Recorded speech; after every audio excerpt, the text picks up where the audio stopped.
All right, Iggy, we started. I am here. Do what now? We're reviewing the Knights of the Frozen Throne cards. Woohoo! Yay! Not being. What is that? Some shitty fucking Chinese ripoff? It's called Hearthstone, and it's a video Never game heard of it. that includes card. I mean, you have. We've reviewed like Karazhan and Ungaro too. Those sound like Taiwanese hooker names. Why Taiwanese hookers? It's personal, man. Ah, okay. Do you know some Taiwanese hookers yourself, or It's personal, man. so you're not gonna, go a little more in depth It's it's personal. or any? Okay, that's cool. That's cool. What isn't personal is the new Hearthstone expansion at your local GameStop. Only $49.99 pre-order bonuses. But that doesn't get you the entire thing. That's only 50 packs. Really? I mean, with those 50, Really? yeah, 50 packs That's it? for $50. Yes. Right. Okay. Anyway. I mean, it's a So what are it's you getting in them? it's a better deal than just buying 60 like card packs. Many wise, whatever. Okay, so Your fucking life. All right. yeah, so Giving it in live. it's coming with 135 new cards, 2 legendaries for each class, and one of them being a Death Knight hero. Definitely here. This is the one thing I do know about this. Mhm. Stated this before, and nothing's changed. But I pretty much stopped playing Hearthstone in favor of better, more mechanically advanced card games. For instance, Went all Gwent, you've gotten very into that. I've all noticed. Gwent all day. Well, in any case, the Death Knight heroes, they replace your hero power and give you 5 armor, all of them do, as well as a different effect when they're summoned. Like, is it a summoning effect, or did they just change your hero power? It changes your hero power, that happens no matter what, but when they are summoned, there's also a summoning effect. So, for instance... Oh, a battle cry. Yeah, a battle cry. Well, they're not all necessarily battle cries, like some are equip weapons, some are choose one, it depends. Okay, well, those are not technically battle cry-ish. I mean, The difference between battle cry and any other effect is just that being a minion. I mean, the heroes are technically minions, so it's all battle cry? no, because technically choose one is not a battle cry. I mean, you had to spawn it, though. It's like battle cry, choose one. I suppose. Whatever. Screw it. Yeah. The keywords are fucking mess enough as it is. Speaking of keywords, another one got added, known as Lifesteal. It's just Magic the Gathering, How? which is not a bad thing. Yeah, no, magic's good. Lifesteal is just however much damage you deal, that's how much you heal. Simple. Yeah, that makes sense. Mm-hmm. So first, I guess it was necessary enough since there's only other one card that used it, and it was there were 2 decent cards: vanilla. Wigger Flame, Burn Bristle, and Mistress of Pain. I have no idea what the fuck Burn Bristle is. All right, so he's this card. He's like a 3-mana 2/2 Divine Shield with Taunt. Is he the guy that says, "Oh, I'm on fire"? Yep, that guy. The fucking Divine Shield taunt thing Mm-hmm. that everyone would play with Dino Size. Yep. Yep. And he is changed to have Lifesteal instead of like that whole convoluted thing, so that's cool. No new fucking type of minion. We're not getting like fucking I don't know, fucking Ice Brood characters. Nope. Okay. All the tribes are still there. No new ones. No. I don't think there was another mech added. There might have been. Well, we'll see anyway. I forgot mechs existed. Were mechs relevant outside of goblins versus gnomes? Kinda. Like they've I dropped. feel like mechs shined and then immediately stopped shining for years. Yeah. Like GorillaBot A3, I think was the newest mech, which was that 3/4 for 4 that you were able to discover a mech if you had a mech on board. Wasn't that like the expansion exactly after goblins versus gnomes? Or was that Grand Tournament? That was from with Reno. What is that called? I forget. League of Explorers. League of Explorers, yeah. Even I remember that. I don't know, it's been a while. Yeah, as I'm fucking remembering it, my opinion of Hearthstone has just gone down and down with every expansion. More cards. Like, I think back to like Grand Tournament even. I didn't like Grand Tournament, and it looks okay. And Grand Tournament's going to become kinda more relevant. Kinda. Because Fuck you, Justicar Trueheart. I've attempted to not, like, absorb any of the cards, but a couple of them have just, like, popped up on Reddit. I know of one due to a Dread Steed change. Yeah. But I for still the most... consume some Hearthstone content. For the most It's fun part... to watch, yeah. not fun to play. For the most part, I haven't looked at any of them. So I know about Defile. Mm-hmm. Which... So wait, in Wild, Justicar Trueheart's still a thing. Yeah. So these new hero powers, are they justable? They are not Justicarable? Justicarable. Weird. Justicar only works on, like, basic hero powers. Sorry, it doesn't work on Ragnaros, does it? Mm-mm. It's a freaking shame. You need to be able to shoot 2 fireballs as Ragnaros, or it's fucking unplayable. Regardless. Yes. So, first off, let's start with the Druid. Everyone's favorite class. Mm-hmm. That is not OP in any way, shape, or form. I don't know the meta.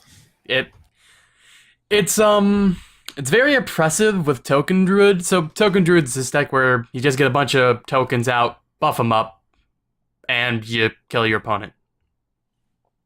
Seems about as simple as it is. It's what he's been basically since vanilla.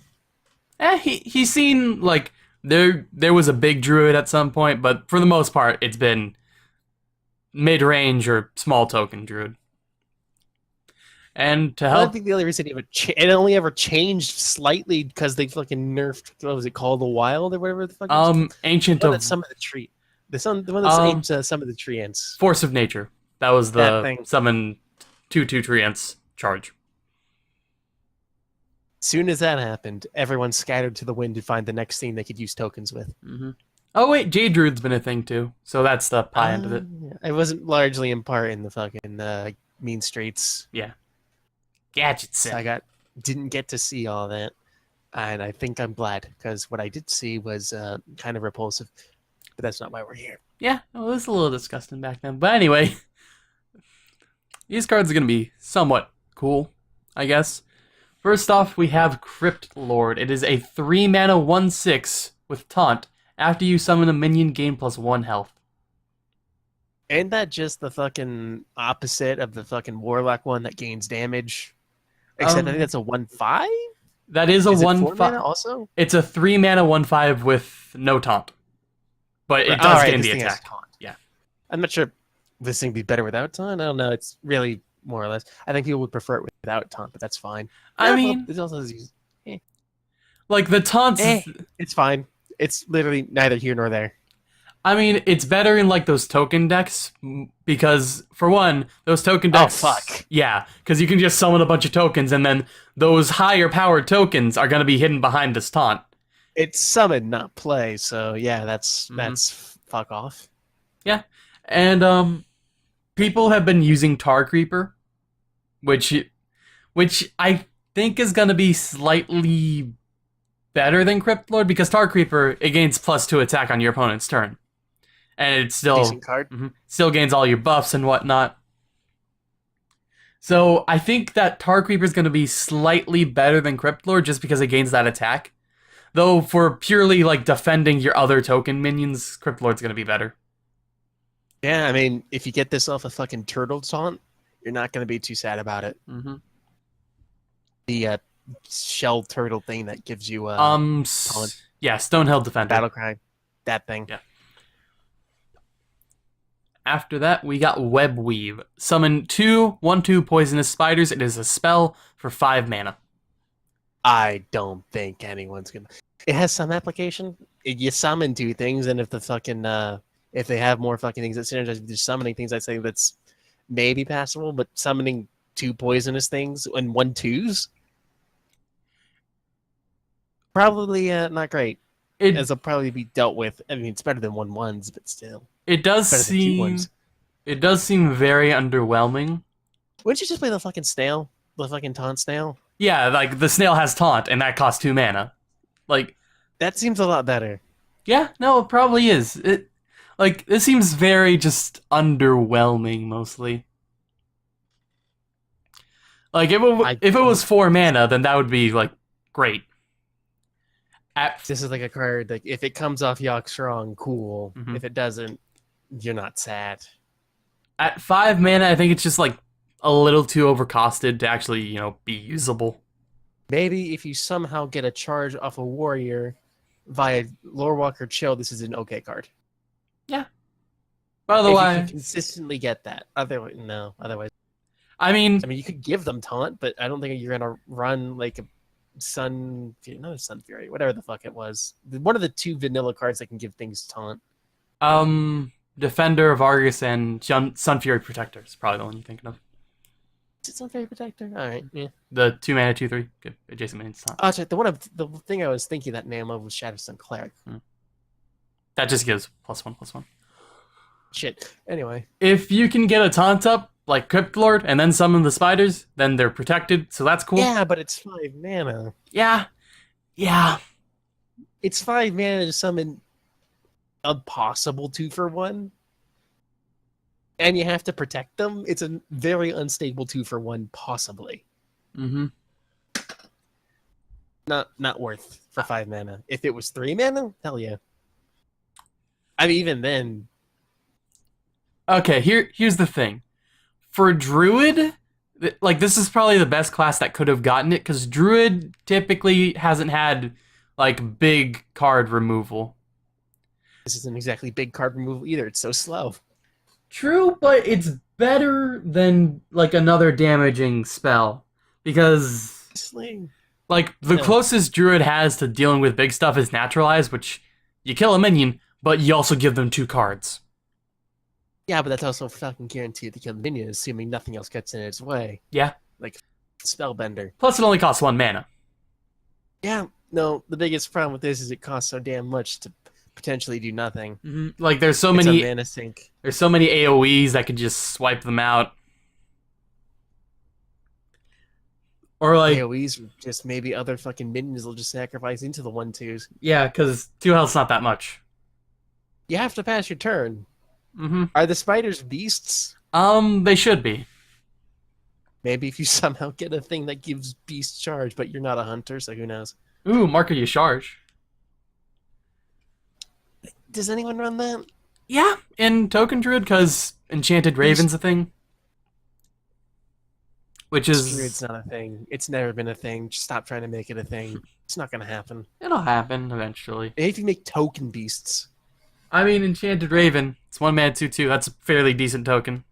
No, but like a thing that summons beast tokens. Oh, okay. Kind of like the Imp Master.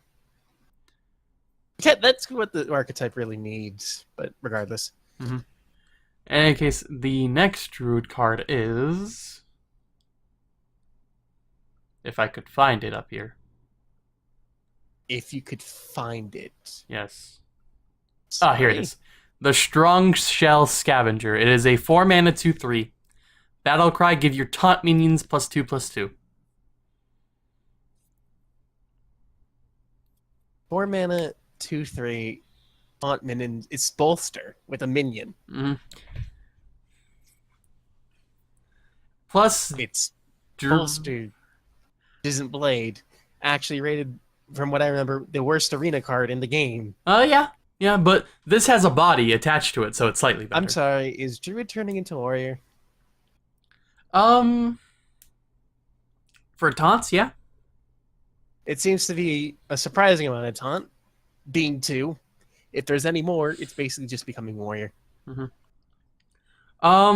So taunt minions, you can play this with Druid of the Claw, that Scarab card that just happened. Ancients of War, but thing is, those guys are kind of like highly costed. I mean, they have a lot of health, so they'll probably survive more than 1 turn.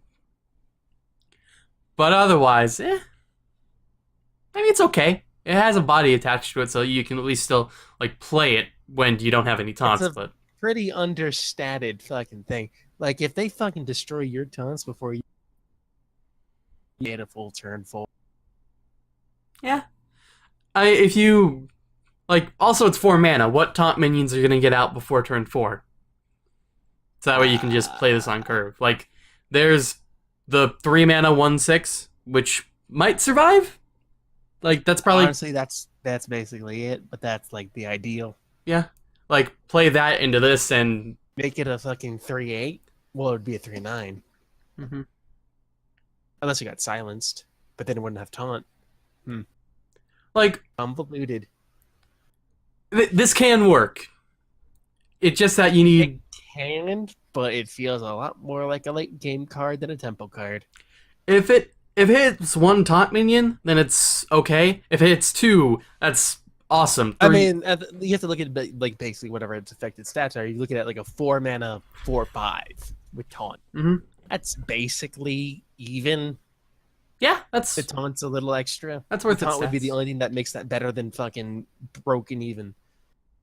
If you landed on 2, it's well worth it. If you landed on anything more than that, it's bonkers. Mm-hmm. In terms of stats, anyway. But the problem is getting the taunts lined up to do that, especially if people know you're running this. Yeah. Like, if there was like... Overall, probably like a 7 out of 10. If there was like an Echoing Ooze, but 0.5 out of 10, actually. But like... Echoing Ooze with taunt? Yeah. Then this card would be great if you just like... I mean, that's just Echoing Ooze. I mean... Just give it taunt. Yeah. And you play that and oh boy, lots of stats. Woohoo. Anyway, then we got spread... Oh, here's the taunt card. Spreading Plague. Summon a 1/5 Scarab with taunt. If your opponent has more minions, cast this again. So it's just an equalizer. Yeah. So... But 1/5 taunts. Yeah.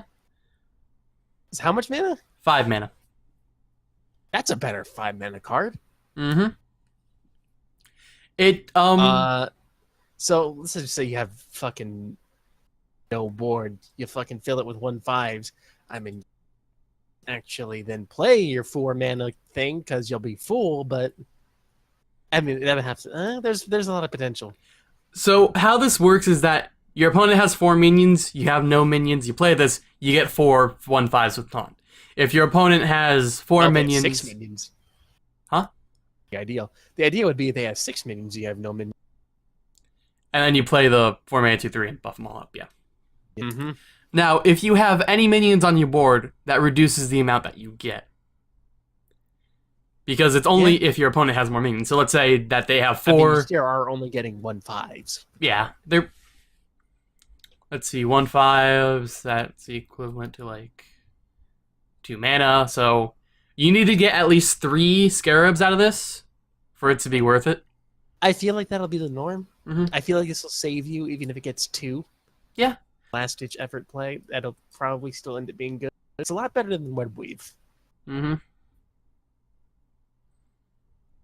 I like it. That's a good card. Yeah. Then we have Druid of the Swarm. It is a 2 mana 1/2 with a choose 1. Transform into a 1/2 with Poisonous. So, Poisonous Spider for 2 mana. That's okay. Like, it's probably... It's worse or better than Gastropod based on, you know, the not having taunt. What's the other fucking effect? Turn into a 1/5 with taunt. That should get that number. Mm-hmm. I mean, it's the versatility that probably sells the card. Yeah. Like, there's... Just 2 mana poison. Mm-hmm. Or 2 mana 1/5 taunt. Play into another taunt. Play into the thing that buffs taunts. Yeah, that seems okay. Mm-hmm. It'll probably see play. Like a taunt druid deck. Or Yeah. Just it could see it play in a lot of variety of decks. It has a lot of applications. Seems good. Good. Then we have Nash. Nash. Mm-hmm. Give your... Isn't that a food product? Probably. Give your hero +3 attack this turn and 3 armor as well. Or gain 3 armor. So 3 attack, 3 armor. Just a spell. Yep, for 3 mana. Isn't there already a thing like this? It's called Feral Rage. It gives you plus... It's a choose 1. It gives you +4 attack or 8 armor. So 3, 3, and 3. Mhm. I don't know why people would run this. To be totally honest, it doesn't seem like a card people run. Yeah, probably not. I mean, It's actually, it's more akin to Bite, which is 1 mana, 2 attack, 2 armor. Which is probably going to be better in every way. And Bite seems better, and no one plays that. Yeah. So this seems bad. It's too middle of the road. Like, Feral Rage is good because, 1, you can combo with Fandral, but 2, it also has that 4 attack, which a lot of minions are 4 attack, 4 health, so you can kill minions with that, but you can also have it be the defensive option. And if you have Fandral, then it just gets even better. But with Nash, it doesn't do enough for as much mana as it costs. Yeah, no, I mean, if it was... The only way I would ever play this is if it was 5 attack and 5 armor. I think that seems a little bit ridiculous. But that's kind of what it has to be. I think it could... Nash is just to tame a card. Yeah, it doesn't do... Like, it could work with, like, 3 attack, 5 armor, because it could be a little more defensive option, but even then, like, 3 attacks a little too low. Yeah, no, not good. Yeah. Now, if it was 5 attack, 3 armor... Oh, yeah, no, that'd be... That attack's just too low. Mm-hmm. Too many things just don't die to fucking 3 attack. Especially in a world where you can get a fucking 1/5 for 2 mana. With Taunt. Yeah, 3 attack is kind of insignificant in that respect. I mean, alright, you could combine it with your hero power for that 4 attack, but that costs 5 mana. It's 5 mana. Yeah, so... 5 mana 4/4 is not equivalent. Mm-mm. Nah. Not good. And then we have the Fate Spinner. It is a 5 mana 5/3. Choose a death rattle secretly, so your opponent won't know what death rattle you chose. They can't just look at it and see? Correct, because it's choose a death rattle secretly. So this is like a first fucking minion with a kind of secret on it. Mm-hmm. Except it's a hybrid secret. So you can choose to either deal 3 damage to all minions, or give all minions +2/+2. Fucking... This is just fucking... what's her name? Yennefer. Point card. Pretty much the same thing. But... Yeah, it's not a death rattle. That's peculiar. I mean, there's a lot of useful applications for that. The only... Like, buffing... This is a good card, I think, a lot. 5 mana 5/3. It's decently statted. This is probably a really good card. I mean... Legendary, epic. Epic. So you can have 2. Hey, there's way too many good applications for this card. Like, if you're just running token, and you have, like 2 more minions than your opponent, that +2/+2 becomes damning. Or, if you're down minions that deal 3 damage is pretty good. The only problem is it's associated with the death rattle, so it's kind of hard. But I have to make the decision before, which is the only difference. That's the only thing bringing it down slightly. Otherwise, this is a fantastic card. Mm-hmm. It'll probably see some play. It's also statted aggressively. Instead of like 3/5, it's 5/3, so it's even more. It has to be statted as opposed to defensively. If it's statted defensively, it'd be even worse. Yeah, because then you couldn't trigger the death rattle as easy. If you get to break this thing on your own terms, it's probably the greatest. Mm-hmm. The secret part of it doesn't matter that much, because it's usually going to be somewhat obvious, like, what you're going to pick. Like, oh, he has a board, he's going to pick +2/+2. Oh, he doesn't have a board, he's going to pick 3 damage. What would be interesting is the, like, if both players had a board, then it would be a little wonky, like, wait, Though, I think most of the time it's going to be fairly obvious what one they're going to pick. Yeah, I mean, regardless, if the enemies are going to polymorph this thing every time, if they can, this thing would never avoid the fucking diffuse whenever it's up. Mm-hmm. So there's that, too. This is going to be a big diffuse target, so you can use it to fucking bait out certain things as well. This card has a lot of value. Yeah.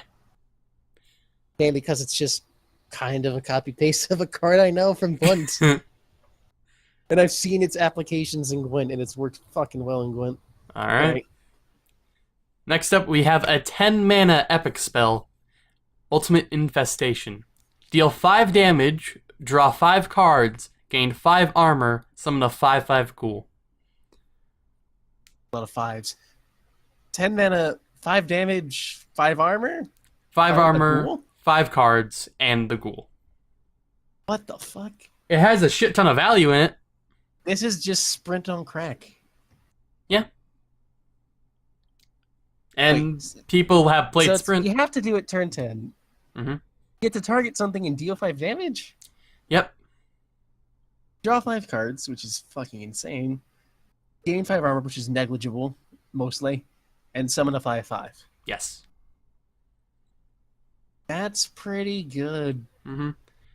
I mean, Druids already had a lot of late game, but they've usually been a little lacking in card draw, unless you were running like Not Gadgetson. Yeah, no, Gadgetson with like Jade cards or Innervates and whatnot. Is its name Gadgetson? Isn't that the expansion? Yeah, Mean Street's a Gadgetson, but Gadgetson Auctioneer was already in the game since vanilla. Oh, Auctioneer. Yeah, 6 mana, 4/4. Every time you cast a spell, draw a card. Alright, yeah, that's... I mean, if you have this, I'd probably run that. That thing is just so much tempo. Well, it gives you a lot of stuff. It gives you a lot of rejuvenation. The only way this is bad is if you're fucking... Fatiguing. gonna go fatigue. Yeah, it's really the only bad thing. How much damage would that do on the pure fatigue? Damage. It would be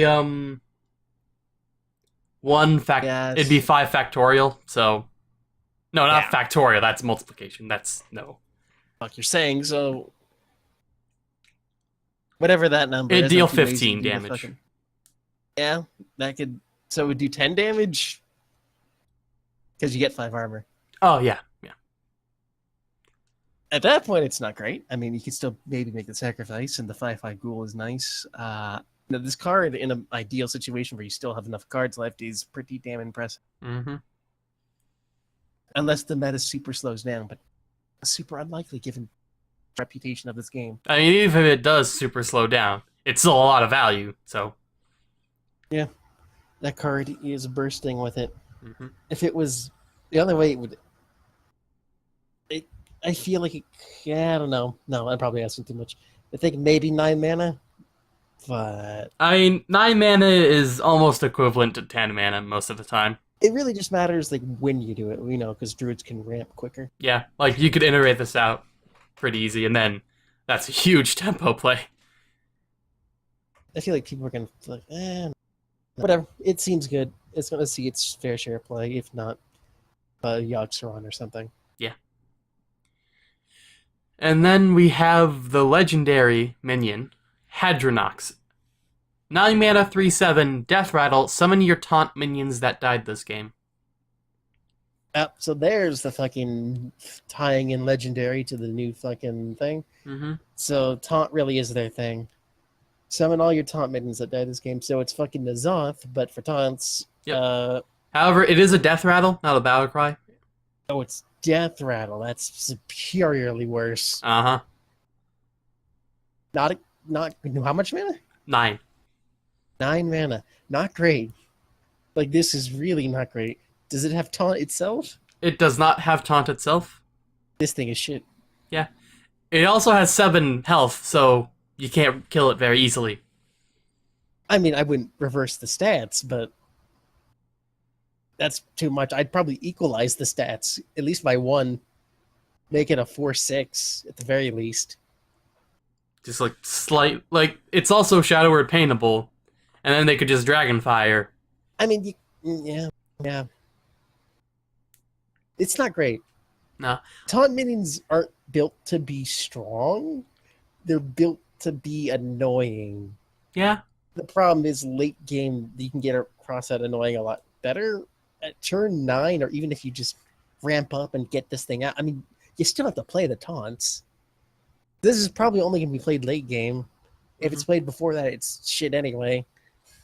Like, And then the probably has something to deal with it. It's not great. Nothing justifies this card. And it also doesn't summon minions that you just give taunt to, so like Ancient of War wouldn't be summoned. And that's probably one of the like high roller targets that you'd want. So Yeah. plus, like, if they wanted you to use Hadron Ox in like a taunt deck with like Spreading Plague, Crypt Lord, Druid of the Swarm, or whatnot, those are all statted very poorly. They're like 1/5s or 1/6s. Yeah. So, Yeah. like, taunt minions just have too low a stat line to really use. Plus, Druid doesn't have that many like good, like natural taunts, as well as Hadron Ox being a death rattle, so it can easily be like polymorphed or sent back to hand. Avoided completely due to its non-aggressive stat line. Exactly. There's no reason to trade into this thing ever. Mm-hmm. Like, it only has 3 attack as well, so it's like The all only right. reason you ever like, yeah, no. I mean, if you're gonna die to Hadron Ox, you die if you kill it. Mm-hmm. There is no reason to ever attack this thing. That is, it's gonna find its weird fucking niche and like a one outlier fucking example where it fucking wins the game. Besides that, this is useless. Yep. Disenchant. Obviously. Well, actually, you don't. You kind of don't want to because of the like card pack changes. I don't care. Alright, yeah, whatever. Anyway, next up we got the actual Death Knight hero, Malfurion the Pestilent. Death Knight Hero, is that what they're called? They're Death Knights, Death Knight heroes. I believe they're Death Knight heroes. It's one of them. Aren't Death Knights are just Death Knights, aren't they? Like, I don't know too much about WoW, but I always knew, like, I looked at character creation, and Death Knights were their own class. They just started at, like, a high level or so. I think it was either max level or just a high level. Yeah. Death Knights, I don't think, had multi-classing. I don't think WoW has multi-classing. I have no idea. I know Right. nothing about WoW lore, but I mean, You know some bits about WoW lore. You know the Draenei suck. yeah, that's about it, though. They're calling them Death Knight heroes because it changes your hero power. So, that's why. So what was Justicar? Was Justicar a Death Knight? No, because you also don't... Ragnaros a Death Knight? No, Ragnaros isn't a Death Knight. It's But it changes your hero power. it's the hero portion of that I was mainly referring to. Like, instead of just calling them, oh, these guys are the Death Knights. Ragnaros is a different hero. I mean, yes, you can... Shut up. Lord Draxus is a different hero. Shut Logic is flawed. Shut up. What does Whatever. it do? 7 mana. Choose Oh, it actually costs mana to use these things. Mhm. 7. I mean, you gain 5 armor from them as well, so that's cool. Like, that's standard throughout all of them. Are they all standardized 7 mana, or is it fluctuating? They fluctuate. Like, there's one at 6, there's one at 9, one at 7. I don't like that, but go ahead. Yes. Malfurion the Pestilent. Choose one. Summon 2 poisonous spiders or 2 scarabs with taunt. His fucking hero powder better be something fucking fantastic, because that's fucking not great. Choose one plus 3 attack this turn or gain Also, 3 armor. What are the stats on these things? They have no stats. They have to have stats. They're minions. They're bodies. No, they don't have bodies. That's why. Summon 2 poisonous spiders. Oh, the spiders. Yeah, they're I think they're 1/5s. Let me check. Oh, fuck. No, that effect is basically negligible. I mean, if you have Fandral Getting out, them is useful, but you're not gonna use this thing to get that effect. if you have Fandral out, then that's cool. Oh, all right. Yeah, poison. You probably couldn't even house all those things at that point, but whatever. What's his hero power? What does it turn into? Choose one plus 3 attack this turn or gain 3 armor. Well, that's underwhelming. I mean, with Fendril, I guess that's, 3 attack, 3 armor is super insane, but just picking one, it's better than what not even Justicar would make it so you got like 2 armor and 2 attack, wasn't it? Yeah. It's just a Justicar. But unless you have Fendril's half of it, Mm-hmm. It seems very underwhelming. Anyway. That is, I hope the other ones are better because that's by far. I'm just calling it now. Druids is the worst. I mean, it's probably better than like just regular Druid hero power, but only Oh, yeah, slightly. How did Priest get shafted this expansion? I have no idea. Oh, okay. Also, the poisonous spiders are going to be 1/2s. The scarabs are going to be 1/5s. Once again, that part of the effect is basically negligible. Yeah. And it's for 7 mana as well, so that's coming pretty late. Anyway, next up is Hunter. X Hunter? Mm-hmm. Or is it Cross Hunter? Supposedly it's Hunter Hunter. What the fuck, Japan? What is the fucking symbol there for then? Just to say, like, oh hey, there's hunters and also hunters. But yeah, whatever. It could be Hunter Cross Hunter, Hunter verse Hunter. It's fuck the name. Verse? Yeah. Alright, I'm the fucking some people about this. Anyway, first up we got Bear Shark. Is it a beast? It is a beast. It is a 3 Thank mana God. 4/3 beast. Can't be targeted by spells or hero powers. 3 mana 4/3. Mm-hmm. Isn't that the stat line basically? Isn't that basically just like even? Yeah. Is that the best statted 3-drop? That can't be. No. There's like I mean, there are other 3 mana 4/3s and 3 mana 3/4s.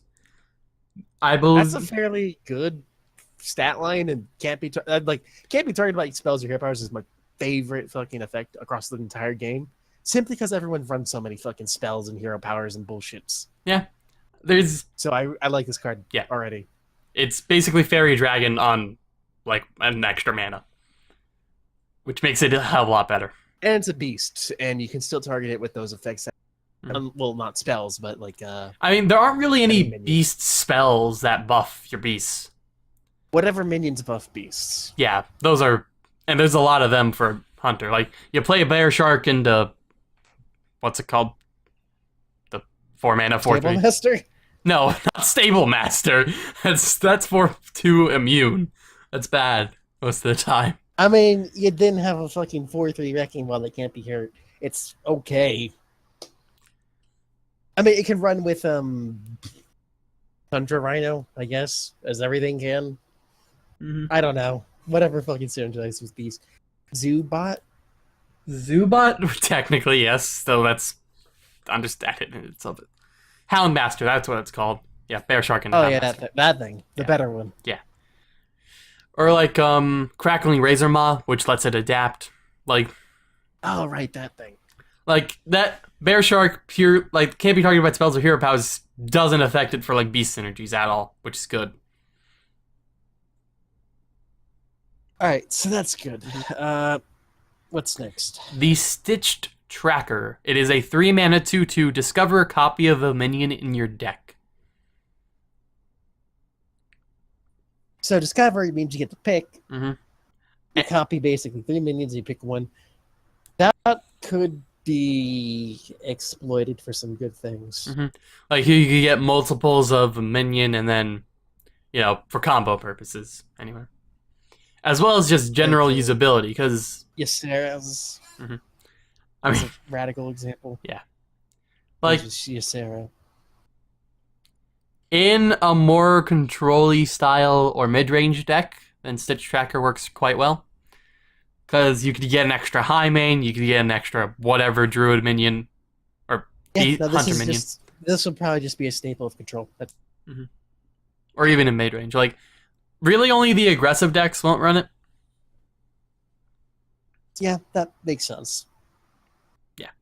Likewise to Bear Shark, probably. Well, Bear Shark's actually set decently enough to be in their deck. Mm-hmm. Right, it's decent for certain decks. Mm-hmm. And it probably has some fun effects that won't be fun for your opponent. Mm-hmm. Then we have Play Dead, a 1 mana spell. Trigger a friendly minion's death rattle. They stop this. Trying to get Hunter death rattle synergy. They've been pushing these archetypes for certain characters that just don't work. But instead of abandoning it at a reasonable point, they just keep pushing. And they don't push other ones they need to push. Like fucking sacrifice warlock. Supposedly, that's become a Doesn't thing. Death Rattle already have Feign Death? Yeah, which is a 2-mana. All your minions trigger Death Rattle. The fuck would you ever play dead? You wouldn't. I mean, there's not even a 9-mana Death Rattle minion that you want to give this to the play with fucking this. Druid. It'd be a hell of a lot better because then you could just combine it with Any of the new cards that just got that have Death Rattle? yeah, or the Hadron Ox, which summons all your top minions. That's cool. This is the worst card. It's like triggering a Death Rattle is cool and all, and It's not. It's really not. like Feign Death's gonna be so much better than this because it triggers all your minions' Death Rattles, and nobody plays that anyway. Because Death Rattle, you don't fucking play Death Rattles to fucking play a Feign Death. You play Death Rattles to kill your own minions off. Very rarely do you want to use the effect of the Death Rattle anyway. Yep. It's usually like, okay, I traded in and got an effect. No, I use the effect. The effect is usually not as good as just the fucking trading. Oh god, fuck this. It's bad. Like, unless they get like a busted Death Rattle card, even then, just use Feign Death. The only solace is imagining certain characters fucking actually trying to play dead. That's actually quite good. Alright, Playing then death is one thing, but death is pretty horrific. Play dead is cute. there's even like a little picture of a dead dog with chains coming off it. Like card art, Good. I'm saying this right now, all the card art's great. I don't give a shit. Well, it's great, basically. Anyway, then we have the Venom Strike Trap. It is Oh great, we need more traps. It is a secret, 2 mana. When one of your minions is attacked, summon a 2/3 poisonous cobra. So it's a different snake trap. Except it's probably It's literally snake trap with a different snake, isn't it? yeah. It's I mean, a cobra. I mean, I've made fun, like, oh yeah, they're running out of ideas. This is just snake trap with one snake. I mean, it's better than Snake Trap because you get They a couldn't make it poisonous. anything else. It's fucking True. Whatever. They could have made it a I mean, snail. it's the card itself is fine. I mean, It's snake trap, but you get a different snake. Good job. the card stuff's actually really good because like there's a lot of other secrets that they're probably gonna play around and not think of this one, so that's good. So wait a minute. Mhm. Can you play Venom Strike into the fucking Narglefargle? What the fuck is that dude's name? Noggin Whatever. Fogger. Noggin Fogger. And then have it to where you attack something. Venom Strike procs. Then Noggin whatever the fuck procs. Then it hits the snake. 'Cause that's the only way I'm seeing this being... Well, it's not the only way, but it's like the best situation for it. It depends on which triggers first, Noggin Fogger or the trap. Isn't that determined by what is played first? Usually, yeah, but Noggin Fogger is a continuous effect, so maybe not. I think Noggin Fogger would trigger first. No, the trap would trigger first, and then Noggin Fogger. Isn't it great not knowing? I guess. The surprise. Anyway, Great. it's a good Seems card so. because most of the time you want your poisonous minion to be like able to attack, and typically if they're like trying to trigger traps, that this is probably going to be one of the last ones they think of. So, and a venomous cobra's typically 3 mana, so and you're getting it for 2 instead, and it's summoned on your opponent's turn, so that way they can't just immediately kill it. Like they could be trading at the end of the turn. Like it has a lot of use. It's a good card, basically. Something to say. It's an okay secret. Because I guess Secret Hunter's at least more developed in Death Rattle. Then we have Corpse Widow, a 5 mana 4/6 beast. Your Death Rattle cards cost 2 less. Motherfucker. Okay, this is actually kinda good. It's better than like the one that gave buffs to your Death Rattles in hand. And this is all Death Rattle cards. Doesn't have to be like a beast Death Rattle or whatnot. Just straight up, your Death Rattle cards cost 5 2 less. mana 4/6. It's statted so that way it won't die very easily, so that's good. I guess. I think You have to be running a dedicated fucking death rattle for this thing to ever be considered. plus I think it costs like too much mana. 4 mana, 4/6. I think that'd be okay. I mean, 4 mana 4/6 would be busted. If they lowered its stats along with its mana, then 4 mana, 4/5. also kind of busted with this effect. Like, It kind of needs to be because death rattle is kind of shit. yeah. I feel like 4 mana, 4/5 would be the best. It's definitely a lot better than 5 mana 4/6 because Thing still dies to a fireball anyway. yeah. I mean, you could still get a lot of death rattle cards out with it, and if it stays on the field, then that's cool. But it doesn't have to limit it to one thing, does it? no, it's just all your death rattle cards cost 2 less. Right? Well, it's not the worst. It's not the worst thing. It's better than Play Dead. I mean, yeah. A lot of things are. Like, alright, so situation is you play Corpse Widow turn 5, then next turn you get to play High Main plus a hero power, or like you could get a free Kindly Grandmother. Or As soon as people realize you've got high mains with this thing, it's not living. Your Corpse Widow won't live. I mean, the 6 health is kind of good for living. Yeah. But I mean, around turn 5, people have most of their removal anyway. Yeah. Like fireballs and whatnot. Volcanoes. Polymorphs.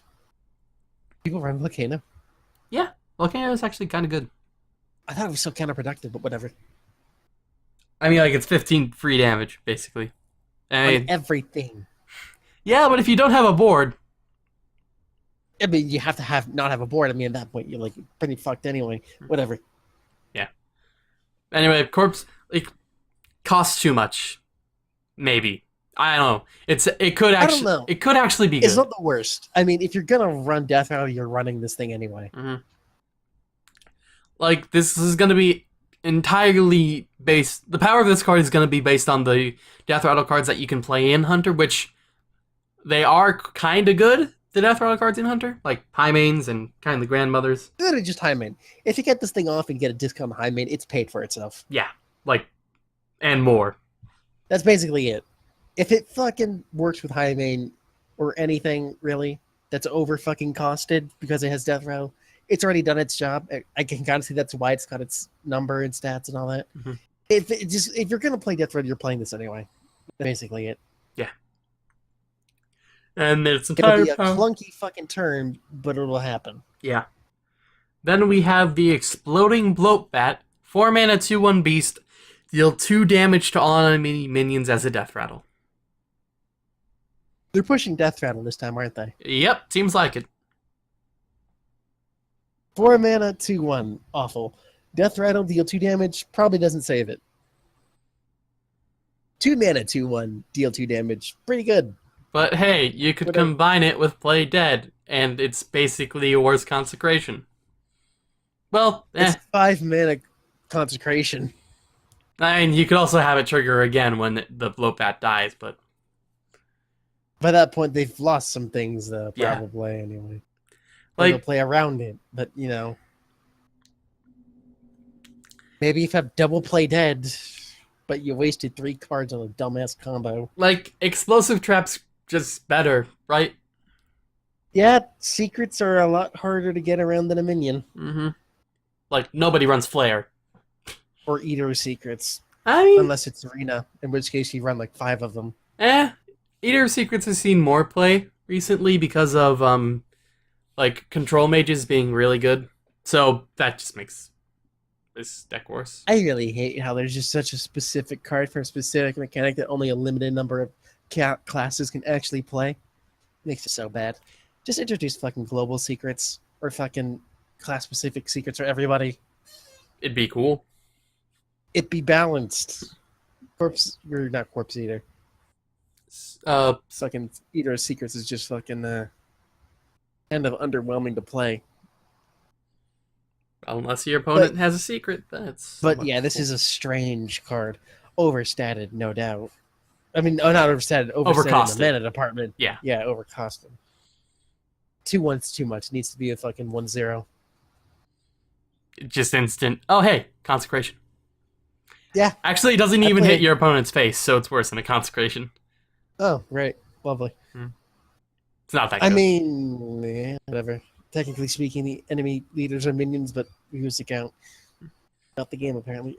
Next, Yes. because that's a disappointment. Abomination Archer, 7 mana, 6/7. Summon a random friendly beast that died this game. So it's not a beast itself, so it can't summon itself, unfortunately. It's decently statted, basically even, considering the effect. I mean, considering the effect, it's really good. Yeah. With the stats. Like, 7 mana, 7/7 is just the baseline, so 7 mana, 6/7 that summons something that's more than likely going to at least be a 2/2 or 2/1 is already good. I could see a deck where you just run like one like really powerful beast, and you get that with like Stitch Tracker, which is not a beast itself, so it won't count for the Abomination Archer. And then you're just able to like a high main. You play high main, it dies. You probably play like 3 really good beasts. Though high main summons more beasts, which Abomination Archer would be able to summon, so that's Littlest. Yeah, I see this being played some. Once again, play Dead Feign Death. Mm-hmm. This is an effect you'd actually probably run Play Dead or Feign Death for. Yeah. There's going to be, I guess, a resurgence of Death Rattle, or at least an attempt. What's the legendary? Oh, we got one more I can epic. reinforce it? First off. I was just asking, because usually Oh, when there's like a fucking theme, legendary reinforces it in some capacity, usually to a great disappointment, but one legendary is for secrets, the other is for beasts. So nothing Death Rattle based. odd. Mm-hmm. Well, I mean, Beast could be kind of Death Rattle if you put it with that fucking arch. I mean, yeah. Plus, it'll make up the bulk of your deck anyway. Sorry. So, what is it? Well, we got one more epic first off, and it is somewhere.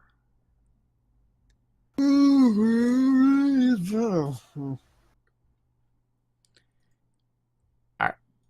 It is Toxic Arrow. Oh, great. Anything with arrow in the name, usually not a good hunter card. Deal 2 damage to a minion. If it survives, give it poisonous.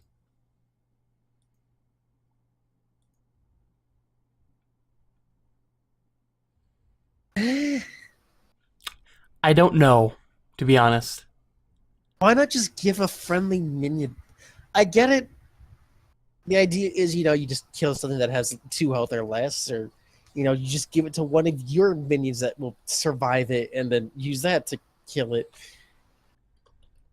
Mm-hmm. It's just pure meh. It's hard to evaluate.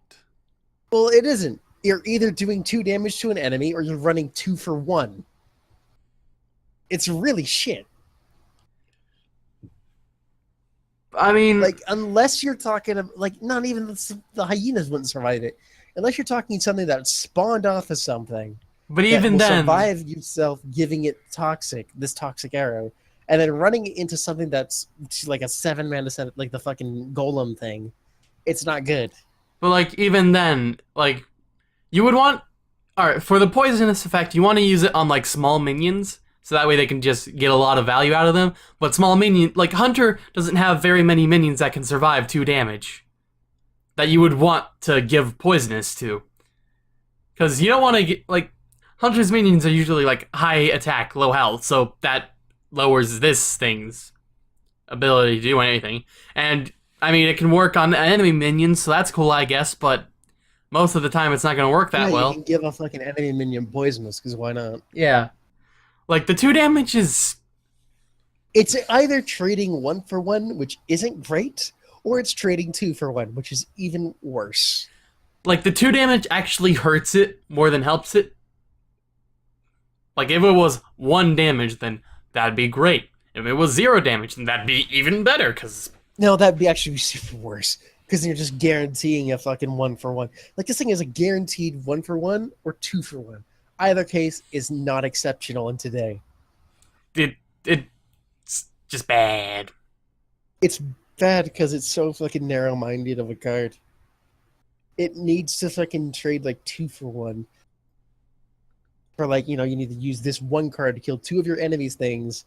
If it was deal 2 damage and give poisonous to a fucking friendly minion, like you could attack an enemy minion, do 2 damage, and maybe that kills something, and then subsequently give... Hell, if it was like do 2 damage to an enemy minion, do 1 damage to one of your minions, and give your friendly minion poisonous, or even give both poisonous, I don't give a fuck. That would be better. That would actually make sense. That would be a card in this day and age. This isn't a card. This is a fucking miserable excuse for fucking giving worse spells like Yogg-Saron or something. Yeah. It's not good, like, at all. Absolutely shit in every conceivable fucking scenario. Mm-hmm. Then next up, we got the legendary Professor Putricide. It is a 4-mana 5/4. After you play a secret, put a random hunter secret into the battlefield. Into the battlefield. What the fuck is that wording? Basically saying it gets played.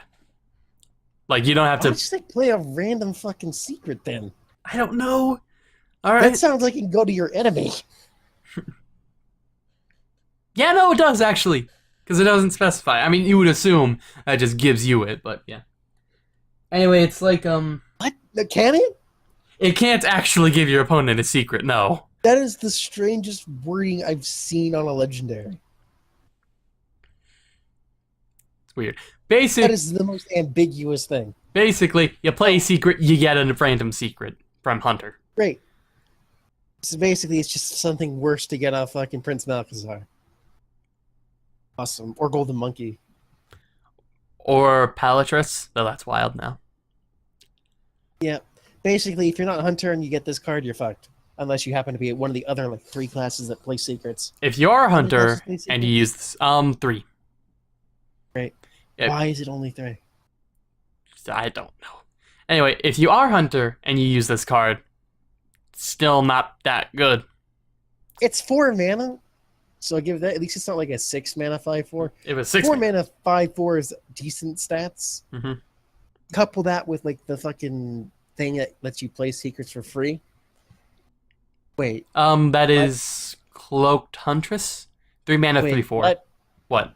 So, oh, never mind. Well, I mean, if you save up a bunch of them, I thought it put one into your hand. So I was like, oh, wait a minute. Mm. It doesn't. No, but it doesn't do that. I guess that's the reason for its peculiar wording. Is for that specific interaction. Mm.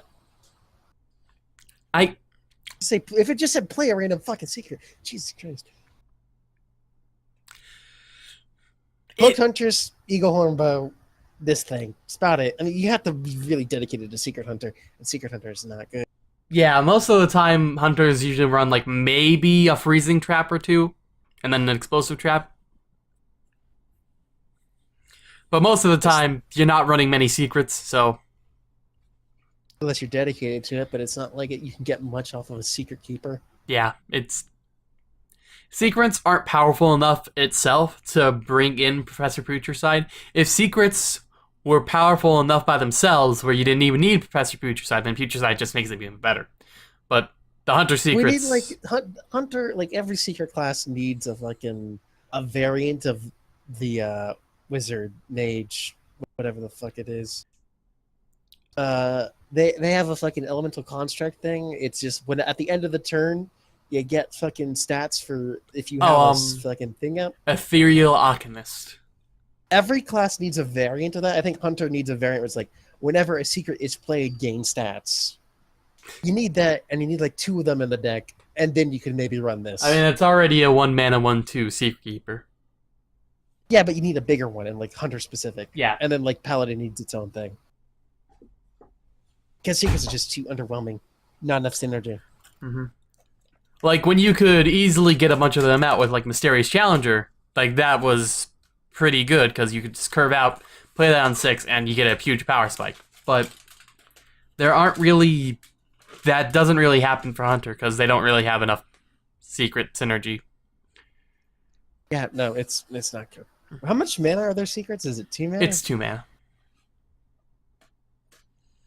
Paladins are 1, mages are 3. That's So most... You're not going to be running many of them. Yeah, no. You're not gonna be running this card. Bad card. Bad. Then we got Deathstalker Rexar. It is a it is a 6-mana Death Knight hero. Battle Cry, deal 2 damage to all enemy minions. They really like this effect, don't they? With the hero power, build a beast. Create a custom Zombeast, which I'm currently looking into. Custom zombies. So this is akin to Potion Man? Yes, except you gotta make a minion. How much? Like 3 things, 2 things, 1 thing? I mean, it's custom. Probably means you pick it like an effect and a base or something. Well, first I'd off, imagine it worked like fucking based in an effect. First off, it's never gonna see play because it's a Control Hunter card, and Control Hunter is not a thing. So yeah. I mean, you get 5 armor. I mean, 5 armor is cool and all, but like the regular Hunter hero power is just so good. Oh yeah, that's a thing, isn't it? That you basically would never want to get rid of it. And Control Hunter's never been a thing, and it's probably never going to be a thing because their hero power is specifically for killing the enemy hero. Like even changing the hero power I mean, is not with this. I mean, Like, yeah, but build a bear. But most of the time, like, it's just Control Hunter's not a thing. It's probably never going to be a thing. Like this could make if the Zombeast is good enough, then maybe. But even then, it's just eh. All right, You can make like an 8/8 for 2 mana. Players first presented with a choice of 1 of 3 beast minions, and then a choice of 3 different beasts. A minion card is then generated for the player with combined mana cost, attack health, and card with a text of 2 beasts. Card. Alright. So I'm gonna have to see this to ever fucking properly judge it. Alright, so Which I will once it comes up on all the fucking haha funny YouTube videos.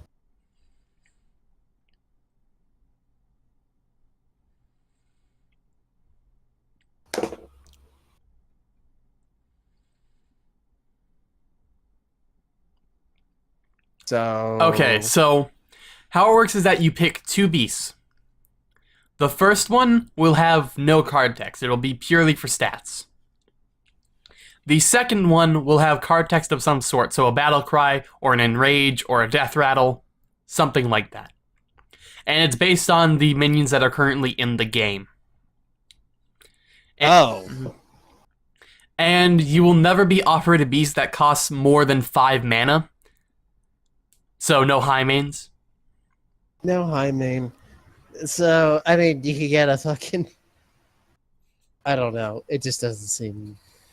It seems okay for control, but, like, what? You get a huffer that gives you the effect of your beasts have charge?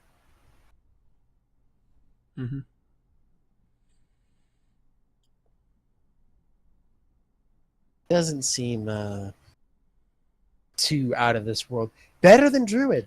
Much better than Druid. Yeah, because, you get more generation. That's nice. Yeah, that's fine. Like, I honestly still prefer Dino Power over it, but still. Yeah, if Control Hunter was ever a thing, then yes, you would play this card. But Control Hunter's never been a thing. It's probably never going to be a thing. I think you're going to play Control Hunter. You play Dino Power. I don't know the difference between this and that in terms of power. This one's probably better than Dino Power, comes like it. I mean, it's like as a hero power, probably. I got some success from Dino Power in my time. It's just It wasn't really a game. like again, in any other class, this could be great. Like if this was the Druid hero power instead. I mean, they already have a lot of late game, so it doesn't really matter. But like Control Hunter shit, it's going to remain shit. All right, so overall, I think Hunter's fairly underwhelming. Like Lots of building into Death Rattle, which probably won't work.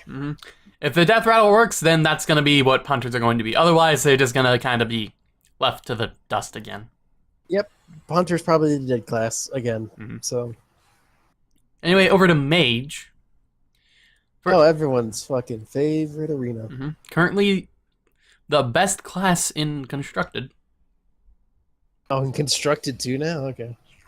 I mean, Rogues are kind of at the top of Arena as well now, but Mostly mage, yeah. Because Flame Strike. Anyway, first up, we have Cold Wraith. It is a 3-mana 3/4 battle cry. If an enemy is frozen, draw a card. They really like this if an enemy is frozen thing, don't they? Probably going to be a lot more of that. So, power level of this card is going to be based on how easily you can freeze an enemy. I mean, there's a lot of ways, even with just the vanilla cards. This is a decent card. Like, if you're going to run a Frost Mage, I'd say run this card. It's decently statted. It's got a decent effect. It's not the end of the world if you don't draw a card off this thing. Because its stats are great. But if you do draw a card, then it's kind of busted. Literally just a filler card that's decent. It'll be a staple of Frost Mage. There you go. Next up, we have a secret. Ooh, wow. Oh yeah, Hunter didn't get a weapon again. Oh, nice. I mean, like, everyone has their niche, and Hunter kinda just has a few, but fuck them. Still no weapon, which I don't like. I want them to get a weapon. I want everyone to have a secret, and I want everyone else to just fuck this game, play Gwent, but that's not happening either. I want there to be legendary spells, for gosh sake. I mean, quests. Quests sucked. Quests were just overpowered pieces of shit that were too easy to get out rogue. Yeah, which they nerfed. Did they? Yeah, you need to summon 5 minions now instead of 4. Oh, wow. 5 minions, where they just play Swashbuckler a 5th time like they probably did anyway. I mean, that's a huge difference, because that determines like if you get it out on turn 5 or turn 7. Jesus. Like, that deck's gone off the map at this point. But it used to be, like, extremely powerful. Yeah, I know. Anyway, other than that, like, really the only quest that's seen play is, like, Exodia Mage. But that's kind of been phased out. And, Taunt Warrior. Which... What, you telling me the fucking discard Warlock didn't work out? It's discard. Why would it work out? Because they gave a fucking quest for it, and quests are legendary spells. Like, I also wrote neutral spells. Neutral spells would be great. By the end of it, like, Taunt Warrior and Exodia Mage. Best quest. Oh, what? Things No. that fucking drag on. Awaken the Makers is still pretty good.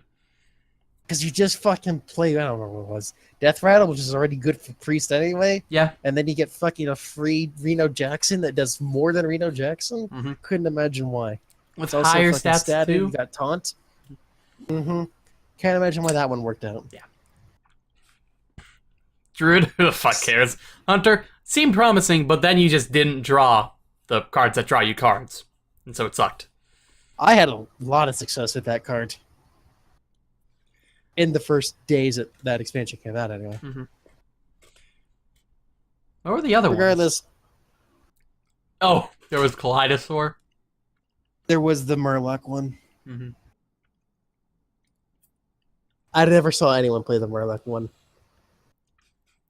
Most of them ended up being bad, but a third of them ended up being pretty good. So, Like every expansion, there's always just like, these are the meh ones. These are the absolutely atrocious ones. And then here are like the 1 or 2 that'll stick out for the rest of the fucking few months until the next expansion. Buy more packs. Alright, anyway, back to Mage. We got a secret, Frost Clone. After your opponent plays a minion, put 2 copies of it into your hand.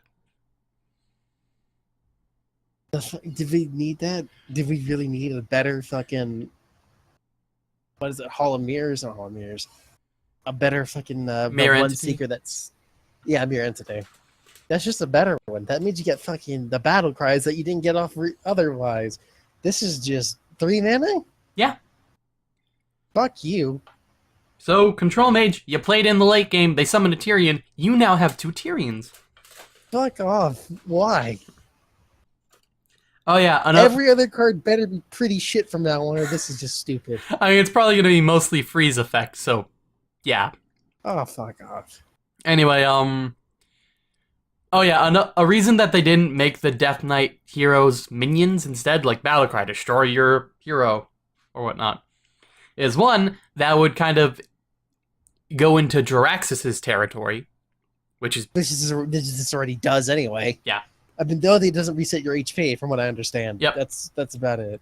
They also didn't want it to be dirty rattable. Which is honestly one of the worst parts about Jiraxis anyway. Like, why Jiraxis doesn't see more plays? Because he fucking knocks you down to fucking 15. Ragnaros as well. If Ragnaros didn't knock you down to 8, people would play that shit much more. I think every hunter would. And that's why the Death Knight heroes give you 5 armor instead of resetting your health. Because they couldn't deal with it being Reno Jackson and a fucking hero power. Mm-hmm. Fuck Reno Jackson. You really hate that card. I hate that card. To more extent, I also extremely hate the Priest quest. Reno Jackson was a dark time for the game. Anyway, next up we have Breath of Sindragosa. 1 mana, Piece of shit. deal 2 damage to a random enemy minion and freeze it. There you go. Mm-hmm. 2 damage to a random enemy minion and freeze it. 1 mana. Better fucking Frostlance. Except it's random. But it is still enemies. Like, really? I mean, they have different purposes. Like, Ice Lance was meant to burst down. This is meant to... I mean, Ice Lance was meant to be shit, considering it's a vanilla card that requires you to use 2 things on 1 thing. I mean, it could deal 4 damage for 1 mana, which is insane. Yeah, but it took cards. The important part is not what it does, but how many cards it takes. You know, besides cards that have stupid effects, but this doesn't. It takes 2 cards at least, or, you know, a minion. That still takes 2 cards to fucking set up a damage thing, which is okay. Like, but it still takes 2 cards. Freeze effects, or anything freeze related, just takes too much to actually use. Not this. This is just 1 mana, do 2 damage. Yeah. Also freeze. So, you know, you get off your fucking Cold Wraith, you get off your fucking other thing that gets buffed when there's a freezy minion. Cryomancer? That thing. Literally just a good card. This is just a spell you're going to get off your fucking tomes. Like, yeah, that's good. I'll take that. Mm-hmm. Fuck the tome. Again, fuck the book. Main power is going to be based on other freeze cards. I mean, it's not like it's not going to be bad if you don't have things to synergize with. Well, this. actually, yeah, no, it's 1 mana deal 2 and freeze. That's insane. Actually, yeah, no, you're right. Yeah, that's just a generally like useful card. Like, let's say they Deathwing Frozen. It's another source. Even if they don't, if they have a full fucking board, you're either killing a token or, you know, something that's low health, or you're fucking hitting something, it doesn't die and it freezes. Yeah, no, that's actually quite good. Even without, like, freeze synergy. Fuck off. It's 1 mana. Oh, it works with Mana Mana Worm. You could reduce that with a 2 mana card. Oh my god, you could use this with, like, Mana Worm and just get board control super easy. Board control, you can use it with the fucking thing that reduces, and you've got it for 0 mana deal 2 to fucking freeze. Yeah, this is great. I'm feeling so I think fucking Jaina might be fucking yeah, actually maybe fucking Ben Brode. Super OP. Again. This is stupid.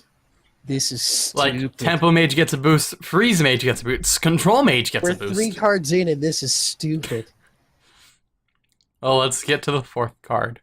4 mana, 2/6 with Battle Cry, add a mirror image to your hand. Ghastly Conjurer is its name. Okay, this is like the first fucking little bump in the road. Fucking 4 mana, 2/6. Not even taunt. I would have understood if it was taunt. I mean, it gives you a taunt, but what the fuck? Mirror Image is 0 mana, 0/2? No, it's 1 mana, summon 2/0/2 minions with taunt. Oh, Mirror Image is the actual card, not the mirror images themselves, right? Oh yeah, no. It gives you the spell instead of, like, the minion. All right, well then I see it differently. That it gives you a spell. So once again, that's okay.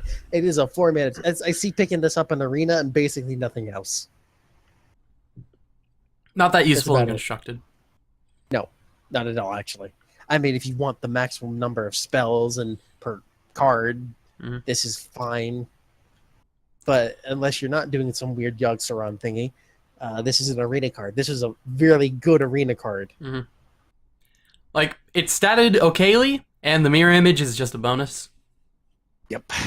I feel that's going to be the worst part about it. The fact that if it was just 3 attack, it would be insane. It's the fact that it's 2 is the only thing keeping it tame. Mm-hmm. First fucking wishy-washy card, thank God. Next, we have the Doomed Apprentice. Rare, by the way. 3 mana, 3/2. Your opponent's spells cost 1 more. Meh. Not good at all. Arena card, sure. Not good, though. Like, interrupting your opponent's things is nice and all, but, like, you wouldn't... Not reliable at all? Like, if you could somehow predict when they're gonna do, like, a huge combo, then that'd be cool and all, but... I mean, that was kind of the logic behind Lothab, and Lothab was an annoying card, but here's the thing. This is only 1. Yeah, and Lothab also had nice stats to go along with his body. Like, Doomed Apprentice is like 3 mana, 3/2. Okay. 5 mana, 5/5 was good, yeah. 3 mana, 3/2 is underwhelming, not worth it. You might pick this up in Arena and feel okay about it. Otherwise, yeah, no, you're not. Plus, Lothab straight up made it so that your opponent couldn't use, like, more than 1 spell. I mean, Druid won't be able to use their new spell. Plus, it was also a battle cry, which affected all of their things, instead of just, like, 1 turn. Or, like once you kill the Doomed Apprentice, then you could easily play spells again. So if you had a minion on board or whatever, it's just you gone. don't around it. Yeah, it's like Mana Wraith, and no one plays Mana Wraith. Or that web thing. Nerubar Web Spinner? Though that only worked on Battlecry minions, and it was 1/4, which is probably better. I mean, it was still weird. Yeah. Anyway, yeah, it's bad. Most of the time. Then we got Ice Walker. It is a 2 mana 1/3 elemental. Your hero power also freezes the target. Fuck you. Why? Why are they trying to push freeze? Not even... That's insane. I mean, getting the bonus is cool and all. Like, if it stays on the board, yay. But you're spending... Like, so, turn and summoned, you're spending 4 mana to freeze an enemy, which is actually kind of okay. If this thing lives, and, like, even doesn't even matter if it lives or not. I mean, 4 mana... I mean, they have to deal with it.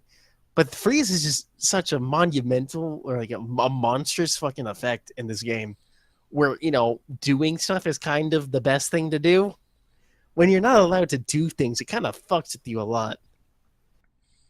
Having a 2 mana ping that does 1 damage and freezes, especially when there's also this much freeze synergy, is kind of fucking stupid.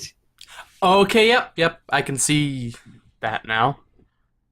And the 3 help helps it survive more often than not. There's just so much synergy surrounding ice, and like, of all the synergies in the game, freeze did not need them. Freeze is good by itself. Like, Why Frost the Nova, fuck did it need so much synergy? like Frost Nova, Frostbolt, bunch of other shit. It just stops your opponent in their tracks. And then now you have stuff like Cold Wraith and Cryomancer and anything else. Plus, Mage has a bunch of ways to freeze, and most of them are actually really good. Like, Frost Nova, so dumb. Freeze all enemy minions. They're not doing anything. That's actually kind of good, then. You can silence your own minions, but that always feels bad, man. Especially if they have effects you want. Wailing Host meta incoming, who knows? What the fuck? Like, turned Ice Walker is summoned. Like, early in the game... Okay, so for fucking 2. I mean, that's an okay stat line, but it's like, you can get it out so early.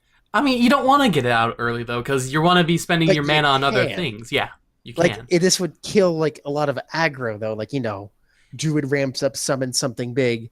Turn 4, you play this, and ping, all of a sudden, they can't just use the thing they ramped up for. Then it probably lives. You ping it again next turn. That thing they ramped up for was basically just been neutered. And then you have fucking things to deal with it around turn fucking 3, 4, like Fireball, etc. Polymorph. It's fucking what? Yeah. What? Actually, this is a good... This card just has it's good early game. It's good late game. It's grand late game. Yeah, because then you can just combine it with all your other freeze effects. Like, you pull this out, like, fucking anytime late game, it's just... You froze it. It can't do anything. And maybe they deal with it, but you still froze it. They lost that attack. Mhm. Jesus. I'm probably blowing it slightly out of proportion, but they didn't need this. It's a fireball, man. Like, if it was 3 mana, then that would be a lot more reasonable, but as it is now, it's set it so lowly that you can easily combine it with other, like, freeze effects, buff and whatnot. Draw. This needed to be like a Yeti, I think. It really needed to be a Yeti. For it to make sense, this is just, it's a fucking... You get too much out of it, really. Yeah. It's in a mana class for its fucking, like, Mad Bomber is on the same mana class as this thing. Mm-hmm. Like, it loses 1 stat point for freeze, which... Yeah, no, that's actually really good. That is tremendously good. Also combined with something like Caldara Drake, which isn't that insane of a synergy, but if you somehow can... What was that thing people did to just instantly kill with Caldara Drake? It was Ratza. Raza? Yeah, Ratza plus Caldara plus... Somehow get Raza, and you get like a 0 mana 1 damage freeze as well. Mm-hmm. How do you even get Raza as a fuck? They're not important. I don't remember. I know that somebody did it. I mean, you could just do it with fucking Frost Cone. Yeah. Clone. Good God. Right. That's stupid. That's really stupid. Next. Yep. Glacial Mysteries. 8 mana. Put 1 of each secret from your deck into the battlefield. Did we not learn with Mysterious Challenger why this is shit? Or why this is just a bad idea? Alright. No one liked the Christmas tree. No one. So except Paladins. So with Mysterious Challenger, you also get a 6/6 minion out. I honestly didn't hear the mana cost for this thing. I just know the effects insane. It costs 8. Alright, that's a little bit more reasonable. Mm-hmm. Still, though, get this thing off a fucking book or a tome. It's like it's a reasonable turn 8 to 10. Mm-hmm. Assuming you still have speakers in your deck anyway. Like, dead card otherwise, yep. Actually.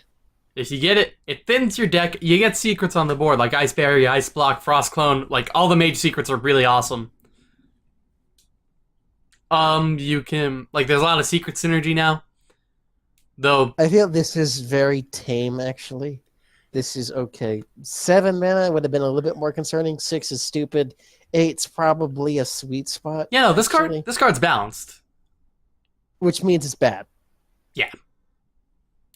Because everyone just runs... Like, it's actually objectively balanced. Mm-hmm. Like, when people in Hearthstone say something is balanced, they mean it's usable. Like, they're not thinking of actual balance. When we're saying this is balanced, we mean it's actually balanced, therefore it's probably not going to see play other than coming off of a random effect. Mm-hmm. Like, cool, you get your secret into the battlefield. That's awesome. But there are other things that you could do on 8 mana, which are probably going to be better than just getting your secrets. Like, maybe if it was secret and hand, honestly. That'd be a lot better. Or if it was attached to a body at 8 mana, then that'd be a lot better. Yeah. Yeah. Like, otherwise you can just use, what's it called? The 2 mana 2/3, which draws a secret from your deck. Better scientist man. Yeah, whatever its name is. You could just play that, and for 5 mana, you get a body on board and a secret. So that's cool. I don't Like, remember. It's balanced, which is good, but that means it's not gonna see play. Whatever. I mean, it's going to have, once again, it's like whatever that other card I said, this is the same analogy. There's going to be a niche outlier situations where this card will win a game. Besides that, though, no. Mm-hmm. I'll be seeing this card on the fucking Hearth Funnies. That's about it. Yep. Then, next up, we got a 3 mana spell, Epic. Copy the... Also, Glacial Mysteries was Epic, the secret one. So, oh, great. This one is Simulacrum. Fuck this word. Fuck you, Blizzard. Why are you pushing this word? You see, so in Diablo, it was already what a mage rune was called, so they had to change the name of that rune to give it to Necromancer, and now we're getting in Hearthstone. Why? Because Simulacrum's a cool word. Anyway, it copies the lowest cost minion in your hand. That seems busted. That's busted as fuck. Yeah, because you could just have, like, What? When you Yox. can curate your own hand? Yeah. Like, oh, I only have Yoxaron in my hand. Here's another Yoxaron. Awesome. Or, you know, I have the option of a mana worm and an Antonitis. I'll just play the mana worm. Oh, look at that. I used 1 fucking mana. I only need 3 more to use Simulacrum? Okay, sure. You could also Fuck get off. multiple Sorcerer's Apprentices. So that's cool. Good God. Oh, no. Oh, no. Yeah, it's busted. Get multiple Doomed Apprentices. No, you wouldn't. Multiple Doomsayers, so... And this works for the fucking quest as well. Oh, God. Yeah, it's a busted card. It's just another part of the Exodia. Wonderful. Then we have Syndragoza, Legendary Dragon, 8 mana, 8/8. Battlecry summon 2/0/1 Frozen Champions. The fuck are those? I'm looking it up. I mean, 8 mana, 8/8 is balanced. I mean, whatever the... Let's see, Frozen Champion. Death Rattle, add a random legendary minion to your hand. Death Rattle. I'm sorry, but fuck you. It's a ton of value. Plus, mages can just ping these away and get a free legendary to their hand. I'm sorry, but fuck you. Mm-hmm. Legendary? Legendary. Huh? I mean, alright. Stepping back a bit. First off, legendaries usually not that good. However, the fact that you The get... fuck? You can get this dragon off of them. Fuck, you're right.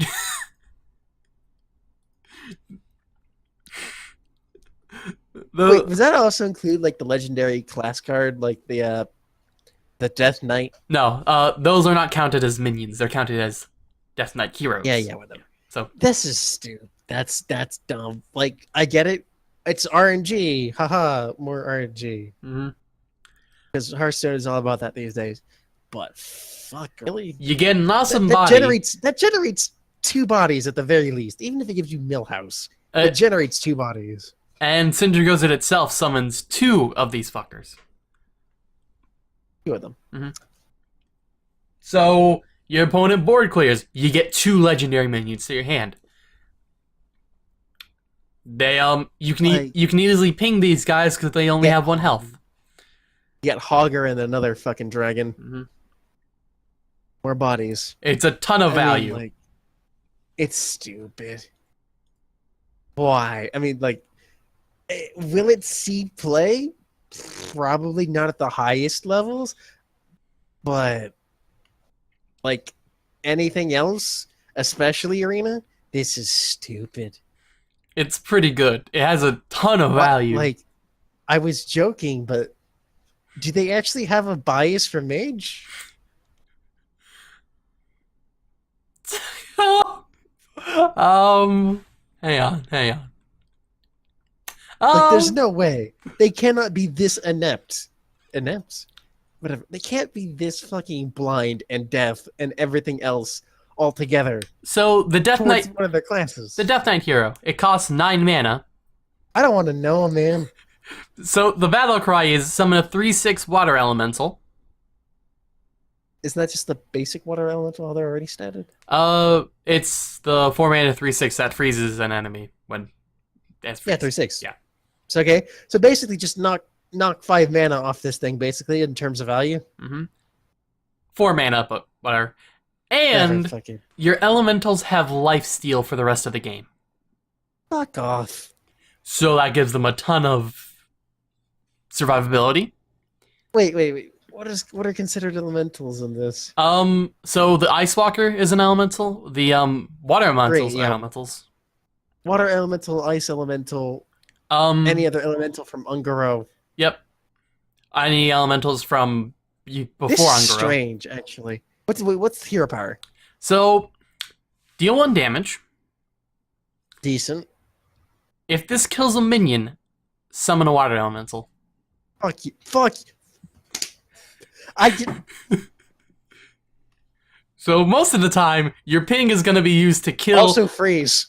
Because, ice walking. Yeah. This is, that's. So most of I was the going to time. say, at least you fucking, there's a limited amount of elementals. So that keeps it fairly tame, even kind of bad. It generates. Does it play them immediately or does it put him in your hand? It straight up summons them to the field. They're there. Fuck you. 3/3/6.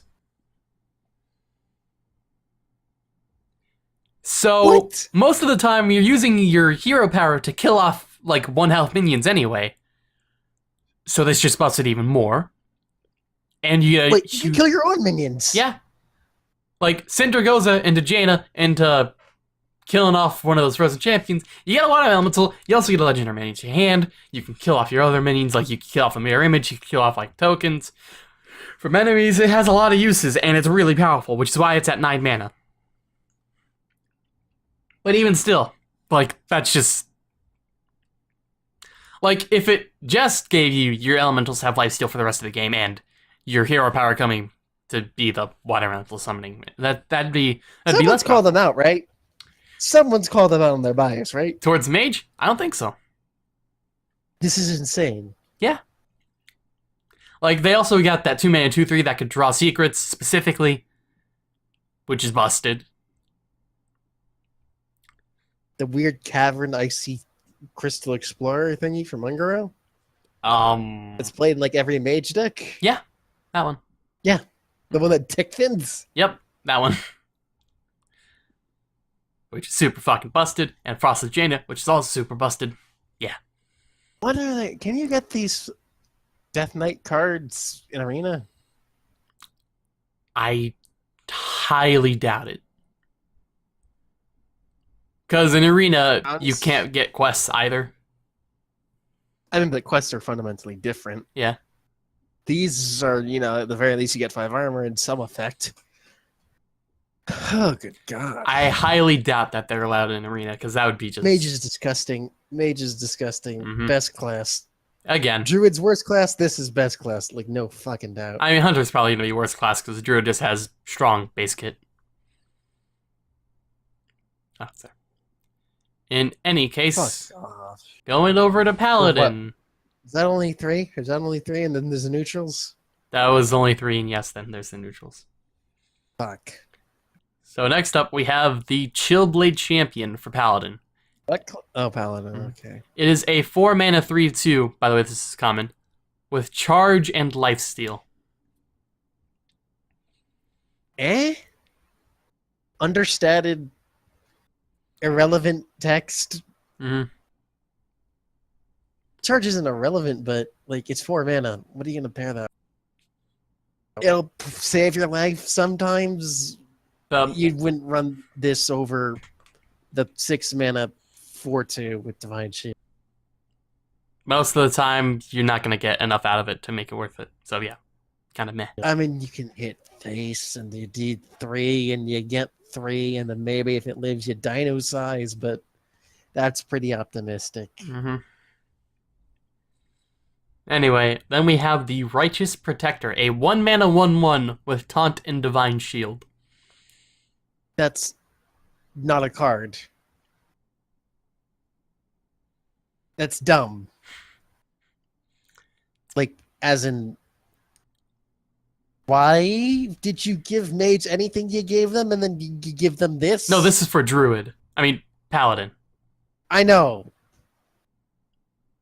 But, it's not even equivalent. That's a bad card. Annoyotron. It's worse than Annoyotron. It's super simple to deal with Annoyotron. But not great. I mean, he was also really annoying. It's his... Annoyotron's what, a 2/3? 1/2. 2 mana. 1/2. But 2 health is so much harder to get rid of. True. Because you can't just, A ping mage and would ping. laugh at this thing. It's not good. I can see it being It's used. a lot better in Druid. It's a cheap way to stop a big minion. Most of the time. All taunt. That's all taunt, though. Mm-hmm. That's literally the point of taunt. I mean, the Divine Shield is what makes it, better. better. It's assault on. That just means it's slightly stickier, which mages still laugh at. I mean, with like a redemption or whatever, you get to summon it back. Yeah, you really get to look at me in the eye and tell me you're running redemption. I mean, you can get it from the 2-mana 2/2 that lets you discover a secret. Secret? Mm-hmm. Oh yeah, that thing. I mean, the better fucking way to look at this is you can get this card from the fucking Stonehill Defender. Like, getting this off of Stonehill is not the worst thing, but you don't run this in your deck. Probably not. Unless, like, Divine Shield takes off. Yeah, and then fucking Blood Knight takes off. Then next... Literally set up to fail. Next up, we have Dark Conviction. It is a 2-mana spell. Set a minion's attack and health to 3. What is with Paladin in this? I mean... We got a fucking card, and then people are like, I kind of like this effect. And then we got a Legendary, it's like, well, this is kind of weird. And now we have this, and it's like, okay, maybe we've done too much. I mean, it's a worse Keeper of Oldemon, probably? Yeah, we Keeper Oldemon has stats for, like, what, 4 mana? Mm-hmm. Yeah, this is bad compared. Yeah. You would just run Oldemon if you wanted this. I mean, Oldemon's in Wild is a thing, so... You just cried because Oldemon's better, and you don't run this. Yeah. Yeah. Like, Humility's probably been... Much better. Yeah. Because it costs 1 mana, and you can actually kill the things that, you know... Or you nerf them, at least, so... Like, Oldemon's just incredibly better, and without, like, the body attached to it. Like, it's cheap and all, but... Not worth it. We've been spoiled. Get out of here. Yeah. Yeah. Anyway, next up we have Howling Commander. It is a 3-mana 3/2 rare with Battlecry. Draw a Divine Shield minion from your deck. They're trying. Mm-hmm. Cute. Divine Shield takes off. This is busted. Well, actually... It's 3... Compared to, like, the Mage one, it's worse. But it's still, Much. just in general, just... You get to get a specific type of minion from your deck, so that's cool. Like... It is thinner. That's the best part about it. Mm-hmm. Drawing Divine... You get to run Divine Shield minions, which typically aren't good. I mean, there's, like, Tyrion, which is probably best outcome. Tyrion's probably your, like, top of the line. Then you've got the 6-mana for 2, which is, like, your second best. And then everything else is, like, your fucking 1/1 idiot over here. Mm-hmm. Most of the I don't know. time... This... Maybe they have a card like, hey, give all your fucking Divine Shield minions a super Divine Shield and plus 20/20. I don't know. We'll see throughout the rest of them. Then we have Desperate Stand. 2-mana spell. Rare. Give a minion Death Rattle. Return this to life with 1 health. So... It's a It's guaranteed redemption. It's a worse Ancestral Spirit. Which was the, Oh, yeah, that's a thing, isn't it? Yeah, it's the Shaman thing that just straight up revives them with full health. I mean, they couldn't do the same thing twice, so wait. Mm-hmm. Why? I don't know. I mean... So... Let's say your opponent runs Bomb Squad, which deals 5 damage as a death rattle to themselves. You could put this on that and then deal 10 damage instead, because, you know, it's easy to ping it off, I guess. Does anyone run that card? No, because it's bad. It's really bad. Like... Suicide levels of bad. Shaman did it better. This card is pointless. Yep. Then we have the Arrogant Crusader, a 4-mana 5/2 rare with Death Rattle. If it's your opponent's turn, summon a 2/2 ghoul. Death Rattle. Death Rattle. If it's your I could see this being a constant effect. I can't see this being a Death Rattle. Like, I mean, stat-wise, it's worth it, because you get, like, 7/4 with 4 the mana stats. 5/2 is okay. Mm-hmm. The 2/2 ghoul is just a little bit better. The on your opponent's turn is a weird one. Not the worst thing, mind you. You might run this in Arena. Like, definitely Arena. Death Rattle isn't a big thing for Paladins. I mean... It's not even, like... It's not even really a sticky body. It's not supposed to be... Like, alright, here's the scenario, right? When you run... It's statted aggressively, so that way your opponent, like... won't want to kill it. Like, they don't want to kill it because, Like, it's easy to kill, but they don't want to on their turn because it just gives you another minion. It just makes it a fucking 7/4 across 2 bodies. Mm. Like, I could see this being played.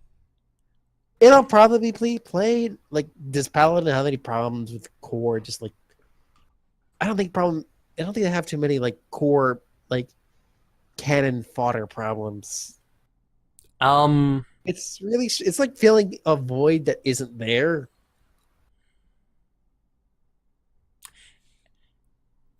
It's a pretty decent card. It's decent. I just don't understand why it's here.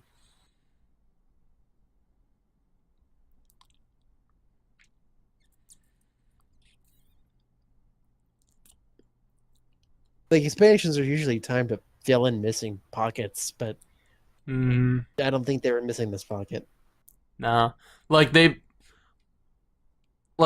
let's say you play it on turn 4. It's easily killed, but the 2/2 makes it a little more sticky. But even then, it's just a 2/2.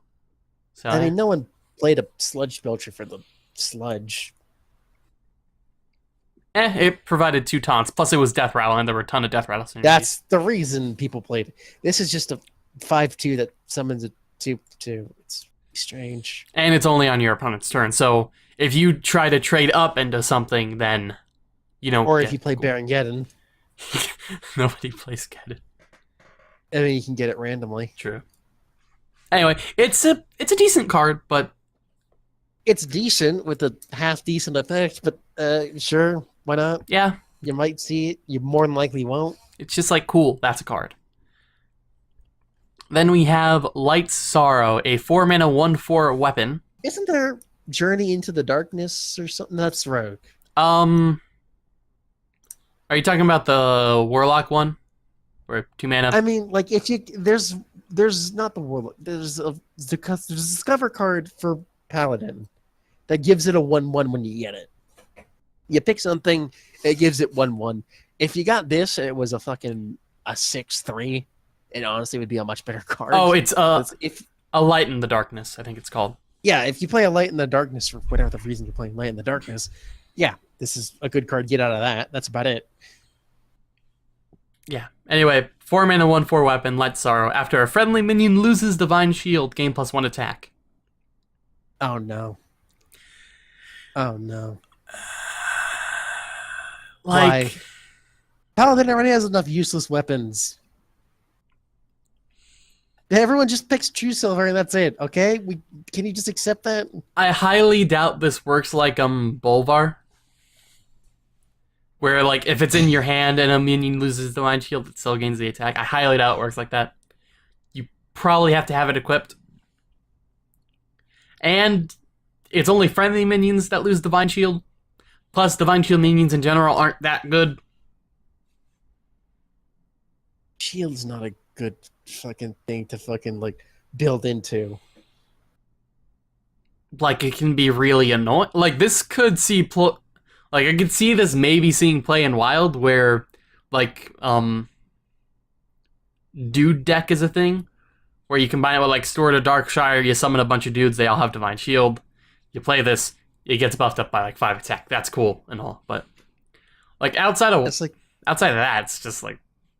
Outside of that combo, which could potentially fail anyway, Mm-hmm. It's absolute doggy trash. It's another thing being put into Arena that I was just like, well, I'm never picking this epic. Doesn't do enough. And Divine Shields in general just bad most of the time. Yeah, no. It's bad. Then we have Blackguard. 6 mana, 3/9. Also, I'm sorry, African American Guard. I knew you were going to do that. Whatever. 6 mana, 3/9 epic. Whenever your hero is healed, deal that much damage to a random enemy minion. The fuck? That is cool. That is good. Yeah. Like, Paladin has some okay healing in a lot of its cards. The immediate thing that comes to mind is Lay on fucking Hands. 8 damage, random enemy minion. Forbidden Healing, 20 damage. Or 8 if you use them both on the same turn. 8 damage to anything is pretty good. It is just minions, yeah? Yeah, just minions, so no I mean, you people can with it. still fucking minimize the RNG to be fairly good. Like, that's a 6 mana 3/9, Also, decent enough, defensive, good enough. Also works with Lifesteal. Gets a pass. Mhm. Yeah, that works too. Pretty good card. Then we have Bolvar Fireblood, legendary. 5 mana 1/7, Divine Shield. After a friendly minion loses Divine Shield, you gain +2 attack.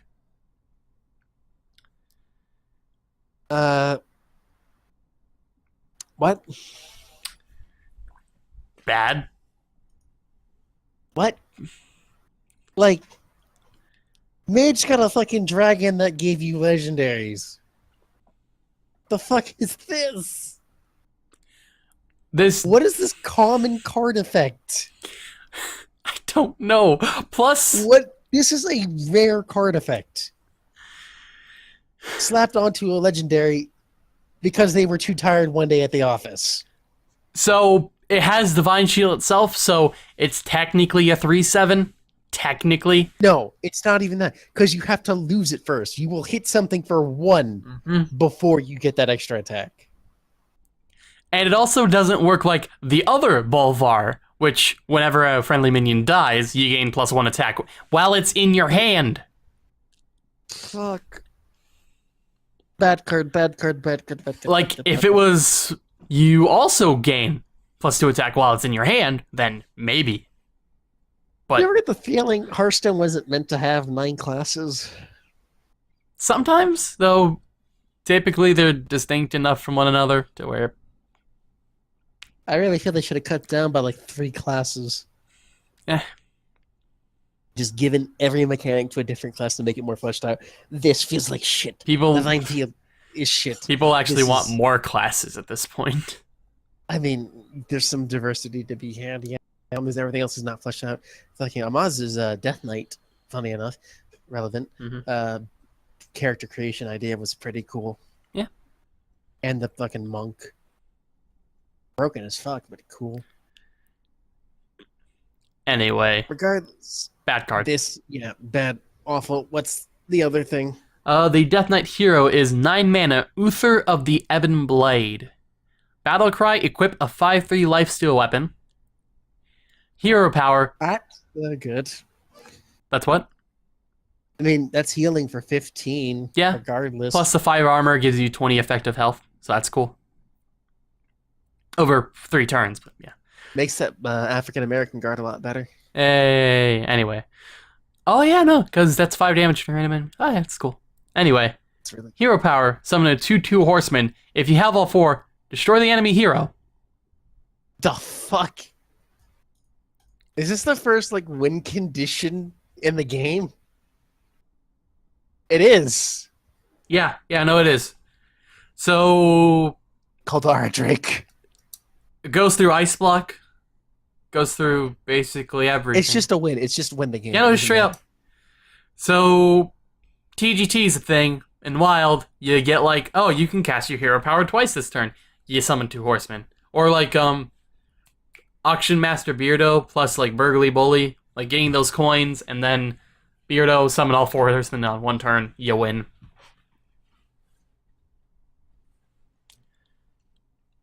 Yeah, It's a this is this is an equally amazing and horrible hero power. it's a constant. I mean, first It's a 2/2, Mhm. so that's instantly better than your normal thing. And you know the pressure of having 4 of them. It's yeah. I mean, actually, I didn't notice they actually had a stat, so it's just a better version of your hero power. It says you can win. like it's a constant threat that if your opponent has to deal with it. Like they have to use a board clear or like some type of spell or minion to like they have to keep killing them or else they're just gonna lose. Like it puts them on a clock that they have to like respond to or else they're just dead. And in the meantime, like if they try to burst you down, you have the lifesteal weapon to keep you alive as well as the armor from the hero itself to keep you alive. So yeah, no, it's good. It gives you straight up win condition as well as awesome ways to keep yourself alive. as well as just generally good minions, because it's buffed up from your regular hero power. Yeah, no, good card. Every control paladin, well, most control paladins are going to be running this because, yeah, gives them great controlling effects that lets you win. No, there's no reason not to run it. The weapon itself is insane. Mhm. If it was just the fucking weapon, it'd be insane. But yeah. Yeah. In any case, now we're on to Priest. How'd they get fucked this time? First off, we have a 2-mana common spell with Spirit Lash. Deal 1 damage to all minions, Lifesteal. So you can potentially get 14 HP out of this. Yes. That's okay. If you combine it with Thalanos, then it's really good, because that's I don't know what that is. Blood Mage Thalanos, 2-mana, 1/1 with spell damage. Oh, that thing. Death Rattle draw card, yeah. Yeah, that could be good. This is an okay spell. It's just okay though. Yeah, it's an easy way to get back a lot of hell life. It's survivability, which Priest really didn't. Their entire shtick is healing. So anyway, then we have Right, it's fucking great. We know you suddenly decide, gonna be a Shadow Priest, and then well, fuck. Mm-hmm. Well, no, that would help you with Shadow Priest. I'm saying with the Shadow Priest effects, like now all your fucking healing is damage. Yeah. Oh, hey, I just anti-healed myself for 14. Awesome. Mm-hmm. Anyway, we got Shadow Ascendant, 2-mana 2/2 common. At the end of your turn, give another random friendly minion +1/+1. So better. That's okay. Like as a 2-drop. Yeah. 2-mana 2/2 is fine. Give something else, like you probably played a girl or something on turn 1. Yeah. And that's like a 2-4 is cool. That's a good card. Yeah, it's effectively a 3/3 for 2, which in and of itself is good. Unless you have nothing on board, but yeah. Yeah, but you're usually gonna have something on board turn 1. That's probably Priest. gonna fill the 2 gap. Yeah, There you go, Priests. it's quite nice. And then it's a And now constant you buff, won't so draw it until turn 8. Yeah. Even then, it's okay.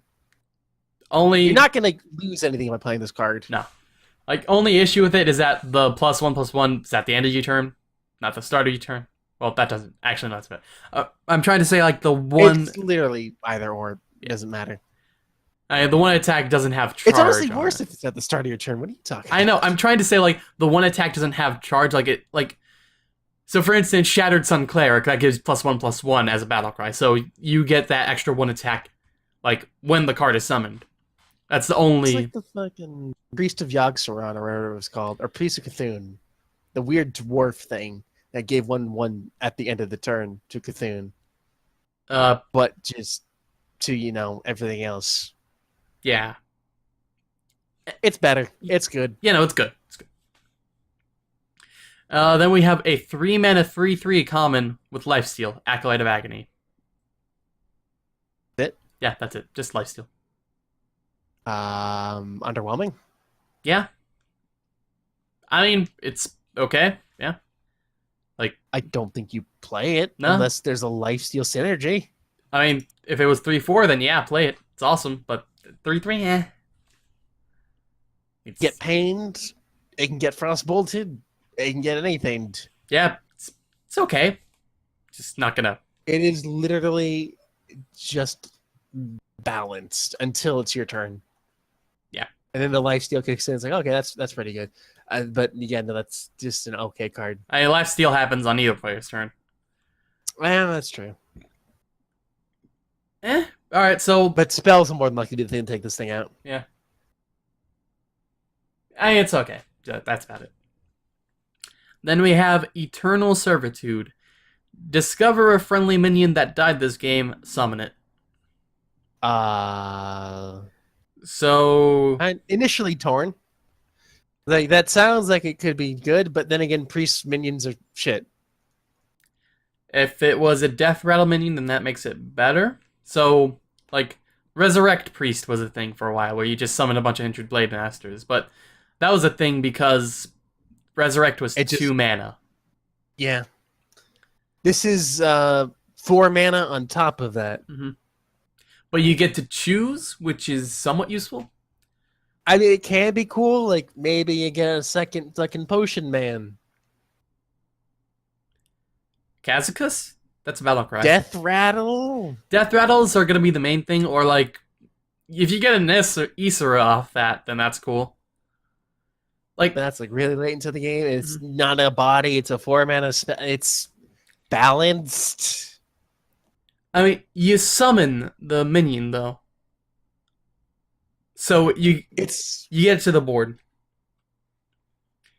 It's resurrect, but you choose the minion that gets resurrected, which is better from like a control priest standpoint. Like if you're running this in Awaken the Maker's Priest, you get to pick which Death Rattle minion that died this game and summon back, or the It's better in a specialized death rattle thing, yeah. It's okay. I don't think it's too insane. It's not incredible, but it's still really good. Because, like, picking a minion from like you could, get nothing from it. But If you can live long enough for this thing to be useful, it's useful. Mhm. That's about it. Yeah. It's not high up on my list. Still pretty good. Anyway, then we have Devour Mind. It is a 5-mana rare. Copy 3 cards in your opponent's deck and add them to your hand. Sounds familiar. That's It sounds very familiar. That's Steel, but for 2 more mana. And you get an 2 extra more card. mana, 1 more card. What the fuck? I mean, you get more value out of it, I guess, but Thought Steal is going to be better most of the time because you're able to actually play those cards that you steal in the same turn that you steal them. Yeah. Not great. If you get this randomly, cool. If you don't know why you have this. Mhm. Literally just run 2 shadow or whatever the fuck it is. Thought Steals. Thought steals. Then we have Shadow Essence, 6-mana spell. Summon a 5/5 copy of a random minion in your deck. Oh, I thought it was exclusive to 5/5. I was like, what the hell does that mean? Okay, summon a 5/5 copy, so you ideally want something with an effect. Mm-hmm. Which most priest minions are? Not? No, I mean, like, there's very few things that don't have an active effect. Like, well, most things have an effect that might be useful. Like, you summon a 5/5 1-mana girl thing. Instead of being a 1/3, now it's 5/5, and it might live. You can draw some cards off of that. Mm-hmm. You get a Acolyte of Agony if you're running that for some reason. Shadow Ascendant. Mm-hmm. It's like 6 mana is a large asking price for a 5/5. But the extra effect can be okay. Can be. I feel like this is a very not balanced, maybe a little bit bad. Mm-hmm. My initial reaction to this is not good. It can work, but the random thing just makes it If it was Discover, I'd say it's good. Yeah, no, because you could just like pick a Ysera and I have Ysera now. That's cool. 5/5 Ysera. Mm-hmm. But yes, still Ysera. Anyway, you get the effect of the Ysera at the very least. It's okay. I don't see why you would run this over at like just a better 6 thing. Mm-hmm. Speaking of other 6 things, Embrace Darkness. 6 mana. I'd rather not. Epic. Choose an enemy minion at the start of your turn, gain control of it. So mind control on a delay. In that time, they could kill it off, they could weaken it somehow, they could freeze it, they could do other things.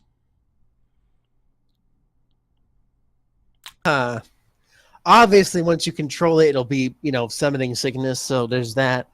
But, Mm-hmm. I'm conflicted. Like, it's corruption versus, like, assassinate. But the added benefit of getting the minion... Like, the turn... It's 4 mana less than mind control. You might run this. But, like, if you're using this, then you're not going to want to play any minions, because then they just get to attack into it, and then, like, you get the minions, so that's cool and all, but it's going to be damaged. Like, it's going to be... It's basically, as soon as you play this, you've basically shadow potioned your own minion, and they're going to try to destroy it. Yeah. Mm-hmm. And you don't want to not play anything. Right. Like, you don't just want to play Embrace Darkness and heal yourself. You want to develop something, which you're technically developing something, but has something sickness so they can't attack. It's, meh.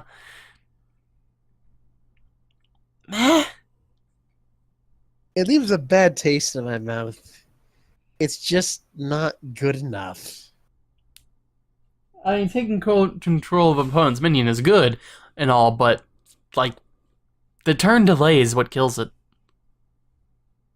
But you can't make it better than that either. Right, because then you get 8 mana mind control, which is just bleh. Or Sylvanas. Like, Sylvanas is probably better than this because your opponent, 1, has to play around it. 2, the Death Rattle can resummon it. Like, this is just an card. Yeah. Fuck it. Anyway, then we have Obsidian Statue Epic. 9 mana, 4/8. Taunt, Lifesteal, Death Rattle, destroy a random enemy minion. So that's pretty good. It's good, but the high mana cost, man. I mean, it keeps you alive. It does. You'll see this card, no doubt. Mm-hmm. It's probably not... I don't know if it's the best card here thus far. It might be. Eternal Servitude might be better. Shadow Ascendant might just be better because it's so low on the mana cost. Mm-hmm. This is a weird one. Like, if you want to stay alive, you're gonna play this. Like, No, yeah. Even if you don't want to stay alive, you probably play it anyway. Like, if they want to destroy it with spells, then it has the Death Rattle, but, you know, it can still be polymorphed and whatnot. The fool to get around this fool, you need a silence and a kill. Which, to my knowledge, there isn't something that both silences and kills. Earthshock, but Earthshock wouldn't kill this. Duh. So it's definitely, if you're going to get removed by spells, it's a 2-for-1, which is good. Mm-hmm.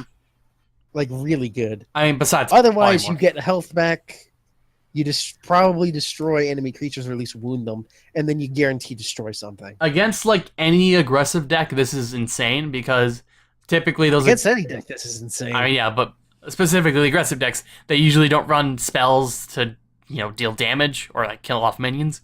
So they usually have to attack into it either with their face or with their minions, and that gives you lifesteal, which increases your health. And yeah, it's basically You're pretty much guaranteed to run 2-for-1 with this card. Yeah. Like, it's like poison is the only way around this if they have a singular poison snail up, and that's about it. But even then, you still get 4 health back, and then you destroy one of their minions. Mm-hmm. So yeah, it's a good card. It is. I mean, like, if snail was their only thing out. Mm-hmm. Or like they somehow get charged and they have a... I mean, that's still trading 2 cards for 1 card. So, yeah, you're getting a lot of good value out of this card. Mm-hmm. You're going to see a lot of that. Let's see. Going back to the other Death Knights real quick. Another reason they're at 9 mana is so that way you can't just use their hero power the same turn as well. Oh, yeah, that makes sense. Anyway, legendary for the priest, Archbishop Benedictus. 7 mana. You said Ben. Burrowed. 7 mana, 4/6, Battle Cry. Shuffle a copy of your opponent's deck into your deck. The fuck? So most of the time, your opponent's going to be running good cards, so you're almost guaranteed to get good cards This off is just fuck you, I'm not fatiguing. Yeah, that too. Like, you're going to get around at least, like, I'd imagine, like, at a game where it's like, oh, I didn't draw it very well. At least, like, 10 cards out of this. 10, maybe 8 cards. 10, 15 cards, something around there. Which is really good. Mm-hmm. Other times you get around 15 cards. Plus, it's statted really decently, and your opponent's almost always going to be running good cards, so you're almost... And you can fucking brand run this, or just bounce it back into your hand and do it again. Never fatigue. Mm-hmm. So yeah, good card. Never fatigue. With this, we can finally see how many cards can we put in the deck before the game breaks. Oh my god. So a priest Benedictusing a Benedictus allows them to Benedictus the Benedictus card, which allows them to Benedictus the other Benedictus. Yeah. So you could potentially actually hit the turn limit. I'm thinking the card limit will come first, but yeah. I mean, you just shuffle continuously, so... Bronze Beard with pandas, Shadowcasters, yeah. I mean, Shadowcaster's a rogue thing, but yeah, I get you what you mean. Pretty okay card. I think you'll see this some. It does dilute your deck slightly, but I don't think you care about that. no, because it just gives you good cards. No one's running bad cards. Mm-hmm. At least usually, But not it's intentionally. free to play. Mm-hmm. They still try to run the best cards they can. Mm-hmm. That's good. I like that. It's fun also. Mm-hmm. So it's not going to be seen anywhere ever. Unfortunate. Anyway. Next up, we have Shadow Reaper Anduin. Good. Another fucking edgelord. 8 mana Death Knight hero. Battle Cry, destroy all minions with 5 attack or more. Fuck you, Druid Quest. So Shadow Word Death on everything. Plus, you can still use your hero power, which is deal 2 damage after you play a card. Refresh this. So it's you no longer need to run that one card that's like, hey, after you fucking use a spell, refresh your hero power, because that would actually be worthless. 2 damage after you play a card, refresh. So let me think about this. The best situation is your fucking opponent's a rogue that played Gallywix, and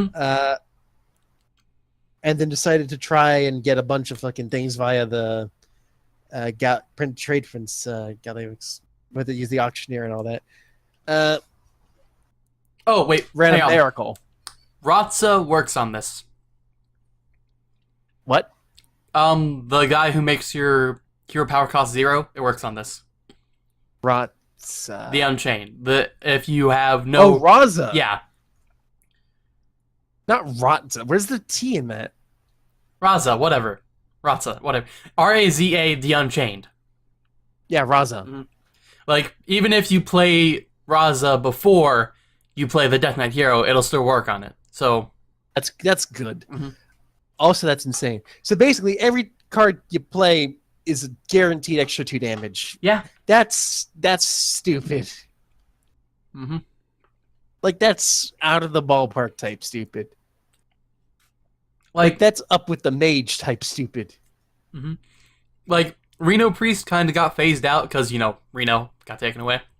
But it was still, like, a pretty good deck. It just lacked a bit of late game. But this... This is every game. This is early and mid. Like, as soon as you can get this card out, it's good. Yeah, so... Yeah, great card. Especially with Raza.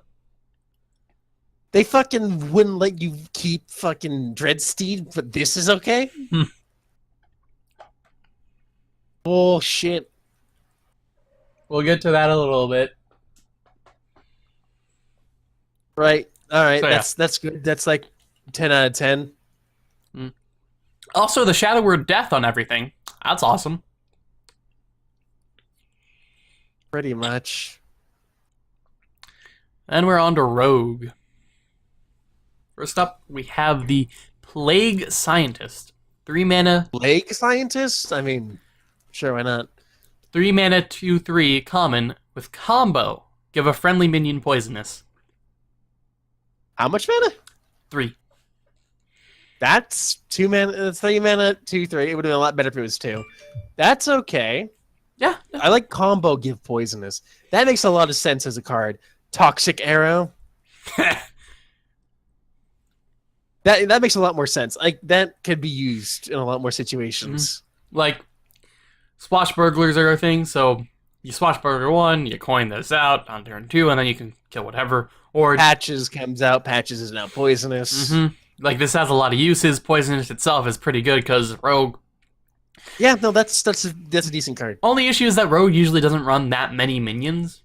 But if they do... If you have minions, though, you can make them kill anything. Yeah, which would obviously help you with your problem of the enemy person having minions. Yeah.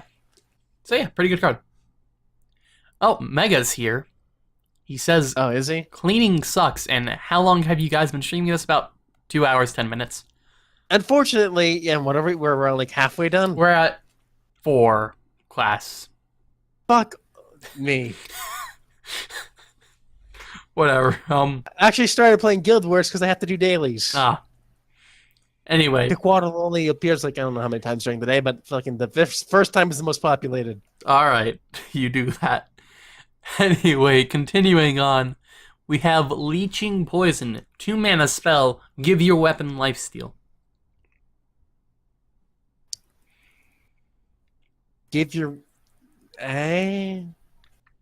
Only like rogue weapons are a thing. Mhm. I constantly forget they're a thing. because they're usually pretty bad most of the time. I mean, addition of lifesteal for 2 mana is like if you were committed to weapons anyway, this is a cool card. If you're like anyone else who has a decent rogue deck, you don't care for this card. Like, any weapon destruction just straight up shuts this deck down.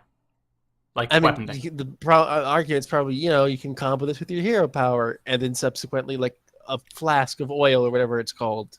Yeah, that'd probably be the best. But that's like hero power plus 2 cards for a 2 attack, or not like, a 3 attack, 3/2 weapon. Like, That's far too much mana and resources. like best case scenario would probably be combining this with the 5 mana 3/4 weapon. So that gives you 12 health, which is nice. That's nice, but that's not good. Like, if you also combine that with Deadly Poison, oh, you gain 20 health. You still have to smack into things, even if you can smack into things. Plus, that takes 3 cards, and any weapon destruction can shut that down. It's not that good. Weapons in themselves are not that good. Unless you're Paladin, you have True Silver. True Silver is really just the best weapon in the game. Probably. Or Warrior, where you have a ton of weapons that are all really good. So, and have weapon synergies tied to minions, so that way you develop a board as well as make your weapon stronger, which lets you shut down your opponent's board at the same time. Like Warriors and Pirate War, you have a bunch of weapon synergies to allow them to continually use their weapons. Rogue, on the other hand, doesn't. Because their hero power is based on weapons, so yeah. Yeah, no, this is just no go. If this deck were to ever get powerful enough to where it required a counter, there's like Acidic Swamp Ooze, there's Toxic Sewer Ooze, there's... Did they get a weapon this expansion? Looks like it, yep. What does it do? Just skip to that. Alright, Shadow Blade. Battle Cry, your hero is immune this turn.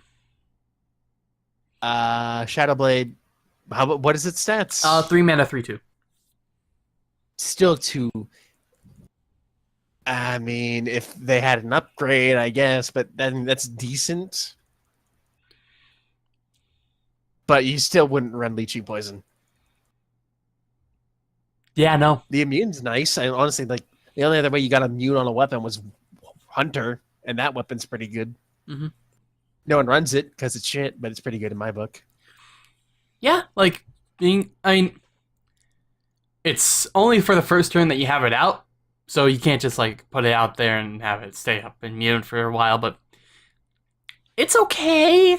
Like, you can punch into big minions, and if you put, like, there's a Venom weapon, which gives your weapon poisonous, so... Warrior will like it when they get it from their, Molten Shards or whatever it's called.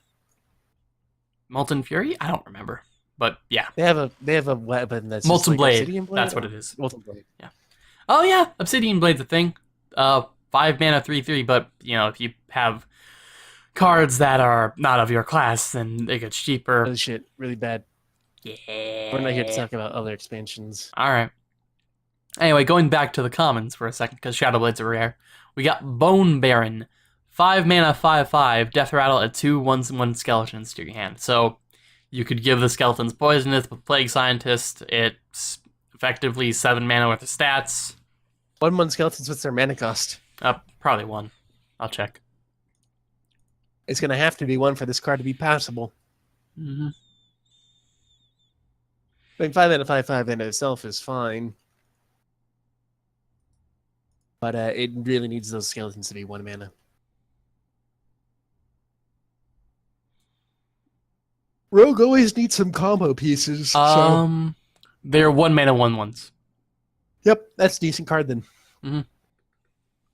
Like, combined with Edwin's or Questing Adventurers or whatnot. It's nice.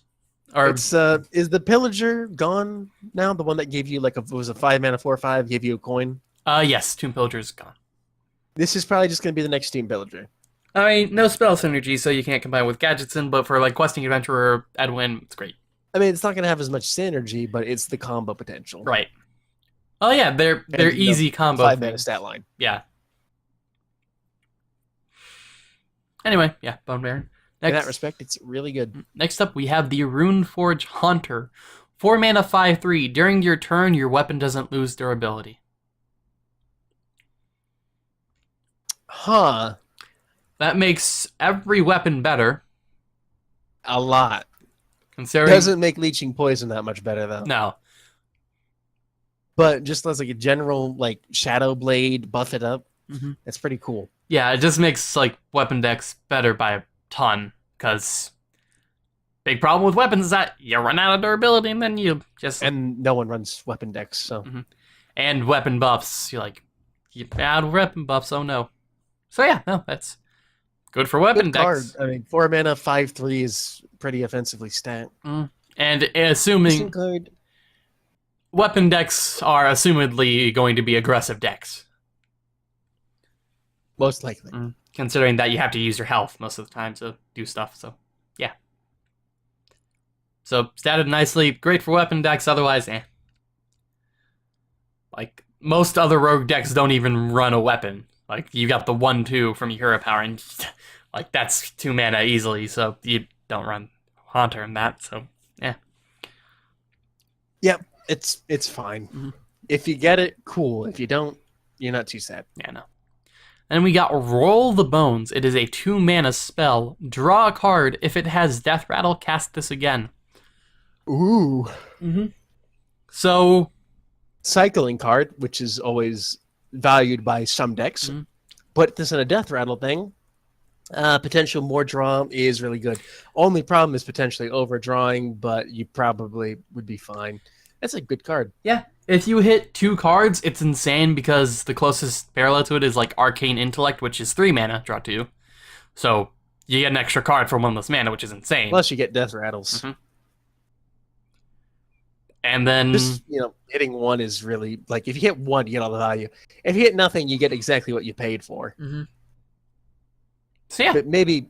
Yeah, I don't think there's... 1 mana draw a card is, like, too good a card, I think. Yeah, no, it is. In, like, every instance. Like, 2 mana draw a card is basically even. So you're rolling even to... You're basically just running 29 cards. That's pretty cool. like, back in beta, there was that card which was 1 mana, draw a card. Too good. Also in the tabletop version of the game, yeah. Yeah, that was based on the beta. So that's too good, so they got rid of it. Because 1 mana, draw a card, especially with, like, Gadgetson, is great. So yeah, good card. And then we have Good card. Doomerang. 1 mana, epic spell. Throw your weapon at a minion, it deals its damage, then returns to your hand. The fuck does that mean? I'm assuming that when you throw the weapon, all the weapon's like effects also apply. So lifesteal, poisonous, increased damage, whatnot. And return to your hand is probably you can play the weapon again. Does it lose the durability, or I'm going to assume it doesn't? I mean, considering it'll be like... It probably resets all its stats once it returns to your hand. I don't know. Oh, I'm going to assume this card... Here's how I'm assuming this works. It is literally just a way to avoid taking damage.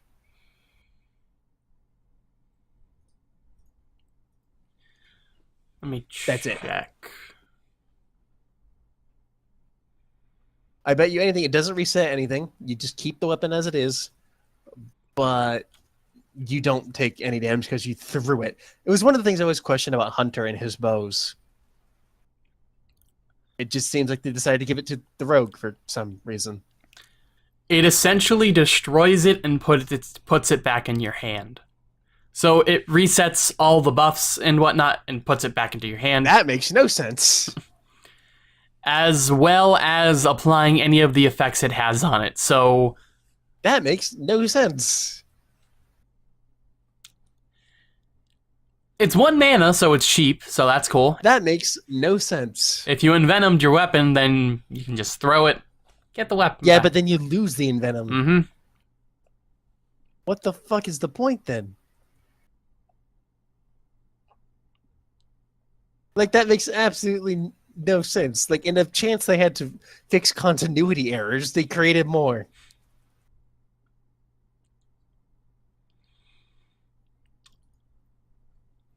What? Like, what cards do you even want to bounce back to your hand, weapon-wise? Like, Does this bounce it back? Oh, it does return it to your hand. yes. Oh, that's the part of it I didn't see. It deals damage in reverse to your hand. Mm-hmm. So you throw it, it applies whatever effects it has, and then it goes back to your hand. You can Nothing. replay This it. is shit. I mean, it's 1 mana, so it's cheap and all. You can throw it at a big minion, so that way you don't take the damage, but you still get the lifesteal and Venom extra damage. I mean, and whatnot. requires you to play shit like Venom. Yeah, which is bad most of the time. So I don't know. Your 5 mana 3/4s. like the power of this card is going to be based around the weapons that Rogue has, which they don't have very many. Like the 5 mana 3/4 is probably the best weapon, but even then, that's pretty I mean, Shadowblade's cool and all, and you can get the immune thing again. If Warrior had this card, though, Mm-hmm. that's what it boils down to. He's on the wrong class. As per usual with weapon cards. Anyway, next up we have the Spectral Pillager. It is a 6 mana 5/5 combo. Deal damage equal to the number of other cards you've played this turn. And That's another combo piece. That's really good, Mhm. considering stuff like skeletons. Yeah. It's 6 mana, so that makes it a little worse, but Yeah, but it is a body. yeah, it has a nice body to it. Even playing like 3 other cards, or 2, or even 1 other card, you get a free ping. I think to be worth it, you have to play 2 or 3 other cards. But for the most part, it's just a solid card. You have the skeletons and a coin or some Gallywix coins. You can combo this to be something pretty good. Just a pretty decent card. I like it. Next up, we have the Legendary. It is a 4 mana 4/5 Lillian Voss Battle Cry. Replace spells in your hand with random spells from your opponent's class. Bad. It requires you to have spells in your hand, and it's entirely random. Bad. 4/4/5, not bad. Effect, absolutely trash. In a control rogue, I guess it could be useful, because Absolutely trash. a lot of the rogue spells are very tempo oriented, like preparation, the counterfeit coins. Absolutely trash. So turning those into potentially I mean, useful you don't spells. put useless spells into your deck, though. I mean, preparation and counterfeit coin are not useless spells. They're good spells for tempo, like early game. Yeah, but the thing is, you don't want to get rid of them. You want to use them. I mean, in a control rogue where you're in the late game, and It's far too situational and far too random. yeah, but that's basically the only time you would play it. Hearthstone? That's Hearthstone. Everything is situational and random. Like, plus they're random spells, so that makes it worse.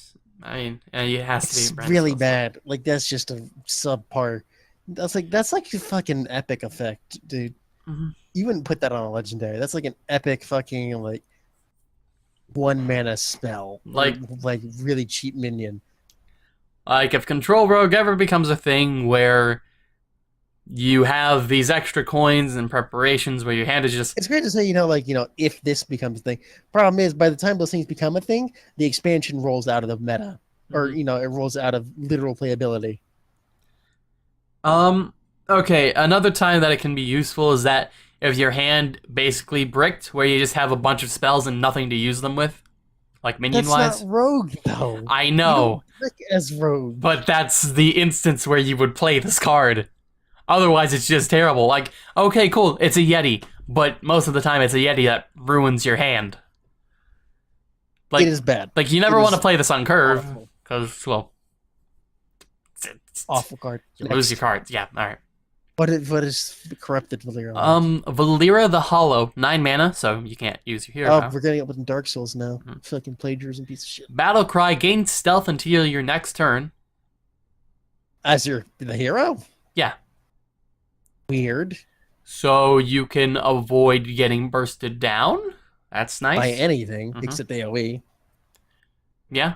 Though from But Flare would still kill you. Well, it would reveal you to be killed. would it? Right. Yeah, it's got. Does Flare specify minions? I'm going to check that. I mean, it was never relevant until just now. All minions lose stealth, so only minions. Minions. So it wouldn't affect. I mean, for Hunter, it wouldn't matter anyway because they have the hero power. But you do gain 5 armor from becoming Valera. I mean, but then you could, like, if they have like 8 HP and you've got a high main on deck and then Yeah. a hero power, you couldn't kill them. I would be surprised. Like I feel like they might change Flare for this, but who knows?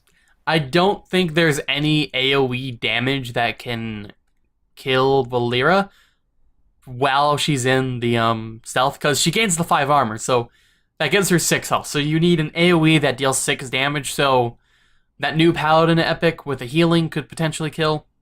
But otherwise, there's like Consecration, there's really not anything. I mean, Ragnaros, I guess, but he's rotated out. Though, Warrior with that hero power can kill. So, there's not much that can kill her. And even then, it's pretty specific when it can kill her while she's in stealth. But, yeah. So yeah, It's pretty good. The invisibility is pretty good. Yeah, the stealth is pretty good. Then we have the hero power.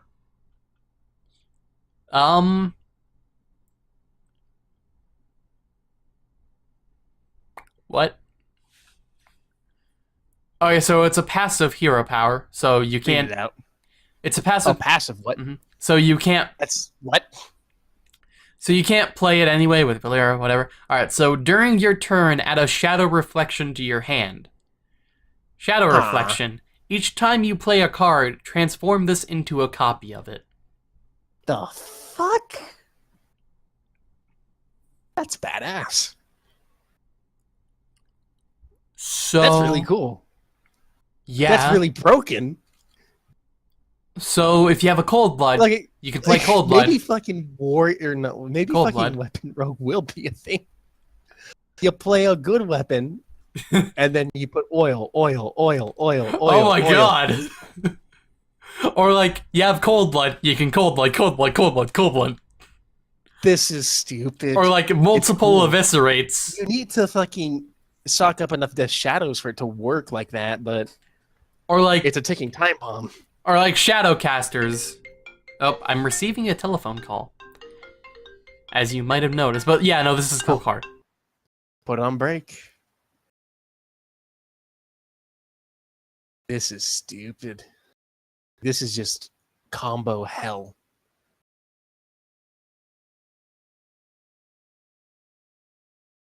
I need to go send a picture real quick. So yeah, gush out about it for a little bit. Need to what? Well, it appears Nick has finally gotten a date on Tinder, and they need to verify his dick size. So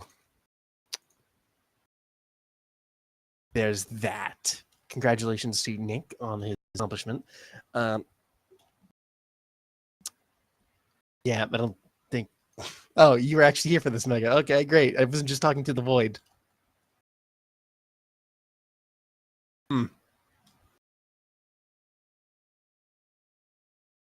Well, good luck to Nick on his endeavor, and yeah, I can't talk about Shadow Reflection anymore. It's literally just stock up, play Cold Blood or Poison, win. Congratulations. You did it. You do lose the ability to make a dagger, but that's negligible as dagger was shit. Basically never wanted to use dagger anyway.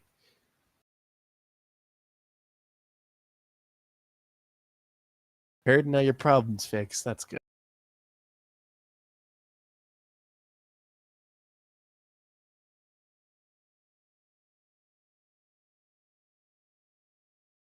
Oh boy. I mean, this is Nick, so I'll be right back could mean quite a lot of things. He put me in charge of his stream. He put up the BRB screen. Unprofessional. You'd think someone who's streamed so many times would get the basics of at least that down, but it's Nick. What's an Armenian to do?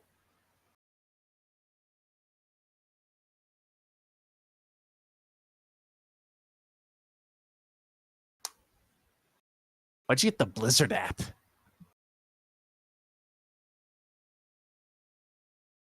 You gonna start becoming a hardcore WoW fucking player? Maybe run a gold farm?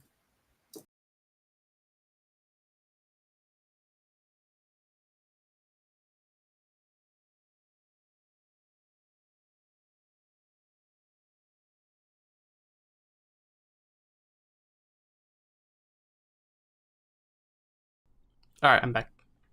Oh, you're gonna get into Hearthstone. Well, how did Tinder go? Not Tinder.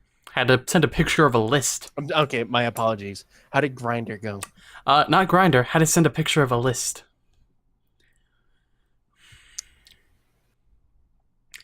Anyway, if you have like 4 of these in your hand, you could cold blood, continue. Yep.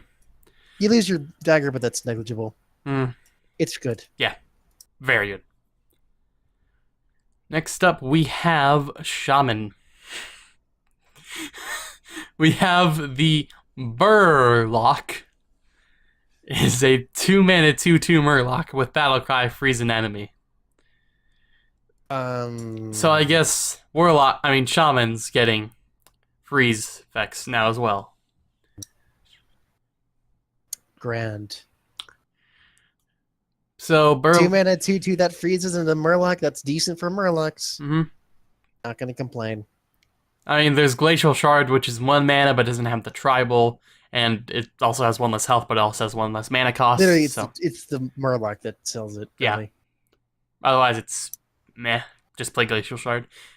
Anyway, then we have Ice Fishing, 2 mana spell. Draw 2 Murlocs from your deck. So Deck thinning. yeah, as well as Shaman Murlocs. Murloc specific deck thinning. That's cool. Welcome back to the Murloc era. Cool in Murloc decks, yay. Then we have 3 mana 2/8 Drakari Defender with Taunt, Overload, 3 mana. You get either 0 mana on turn 3 if you use the coin, or 1 mana on turn 4. You've got to be pretty fucking special to use that. Horrendous card. That's not good. That's not good at all. Mm-hmm. It's not even good late game. It's only got 8 HP. Mm-hmm. Like, 2/8 is just meh. Is not good. I mean, against aggro, sure, run it, but What do you stop? Maybe you stop a hunter with his boars and his fucking little beastie things for like a few turns, but you lose your turn 4 or turn 3 entirely. yeah. Which then aggro just mounts over this thing. So, Okay. oh, Another call. Tender bait's back. Yes, another Tinder date. Excuse me, Grinder.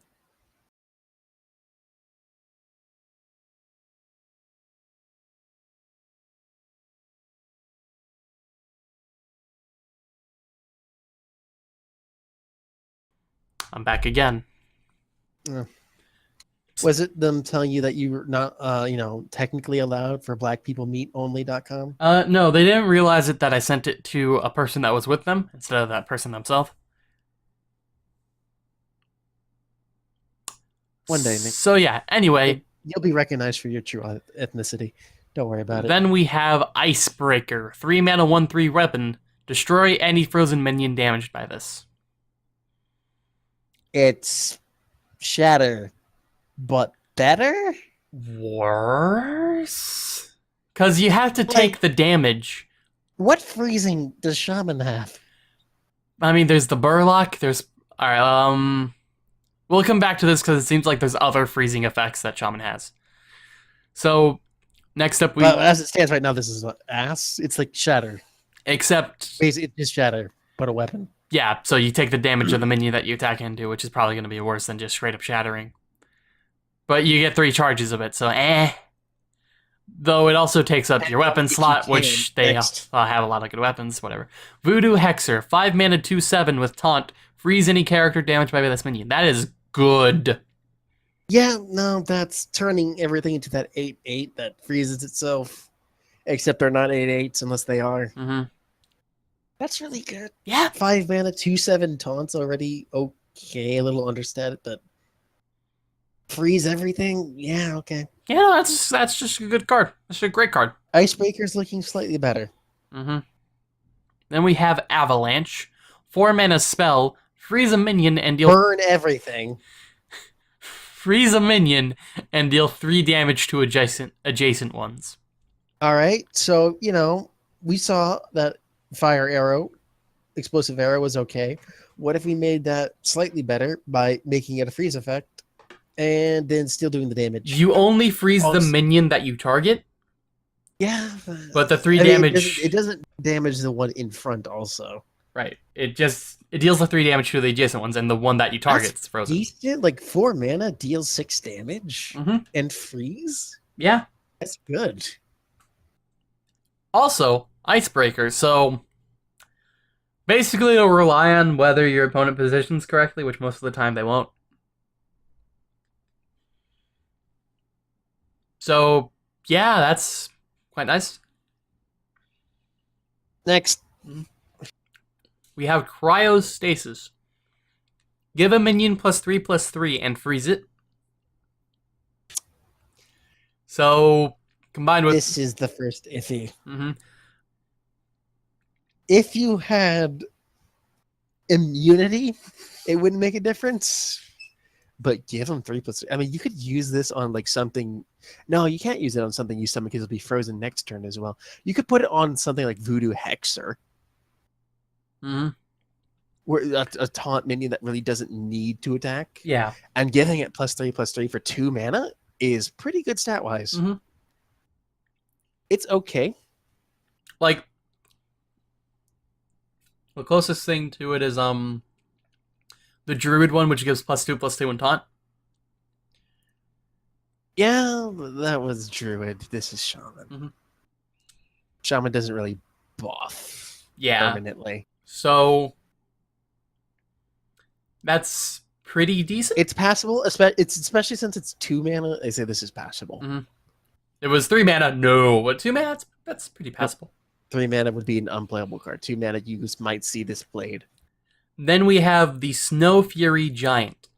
11 mana, 8/8 epic. Cost 1 less for each minion frozen this game. And that's pretty good. Uh-huh. If you run a Freezeman,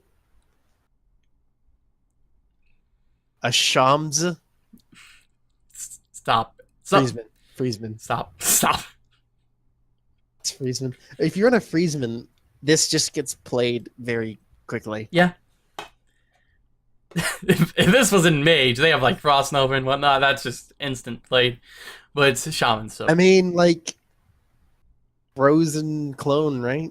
Mm-hmm. It's literally fuck you. No, Snow Fury Giant's good. It's a little bit better than balanced. Yep. In the right deck, anyway. Mm-hmm. Like, if you don't run freezing, then why are you running this? But hey, Renounced Darkness just got worse. They got 6. They got at least 6 freezing cards. No. 8. So if you play all the freezing cards, that's 8 freezing cards. So that are people actually going to play Frost Shock now? Oh, potentially. All right. Yeah. The legendary is Murabi, 6 mana, 4/4. Whenever another minion is frozen, add a copy of it to your hand. All right. Fuck off. All right. So, yeah, Frost Shock with this. Did you want to make an entirely new fucking breed of shaman and make it decent? Because I think you did it. I think they did. That card pushes it. Like Mhm. now, Cryostasis is a fucking top tier card. Like, you combine it with Mirabi, you get a version of the card. You could literally freeze Morabi. Wait, no, it has to be another minion. Oh, right. You could freeze Voodoo Hexer still. Yeah. Or your Snow Fury Giant. Hell, you could fucking freeze a Snow Fury Giant. Holy hell. Yeah, and just get another one and another one and another one. You can freeze enemy minions. With Frost Shock, you just get whatever minion they played. That is really good. If they played an Amara, just freeze it. Oh boy, you have Amara now. That's crazy. Like you say how you have a Voodoo Hexer down, it's about to die. It's turn 8, you play Morabi and Cryostasis. Dude, you just got another Voodoo Hexer, and that one just got buffed. You just leave Voodoo Hexer out, play Morabi behind it. Whatever minion they have attack into Voodoo Hexer, you get because it gets frozen. Oh god. I don't think you need Avalanche. Oh good. It doesn't even matter if the minion dies from the Voodoo Hexer. You'll still get the minion. Because then it doesn't matter if they live. If they die, yeah, no, wow. Yeah, no, Morabi's pretty good. That is a really good way to launch into a new archetype. Looks like Shaman's going to be the freezer instead of Mage. So, does the Death Knight also enforce this? About to find out. 5 mana. Battle Cry, transform your minions into random ones that cost 2 more. The fuck? Alright. So, well, 5 mana, get 5 armor, also play double fucking evolve. Yep. So while you were gone, Token Shaman became one of the most powerful decks. Oh. So I've been gone for quite a long time. Yeah. It's basically since Wars. Like, Doppelgangster Evolve is amazing.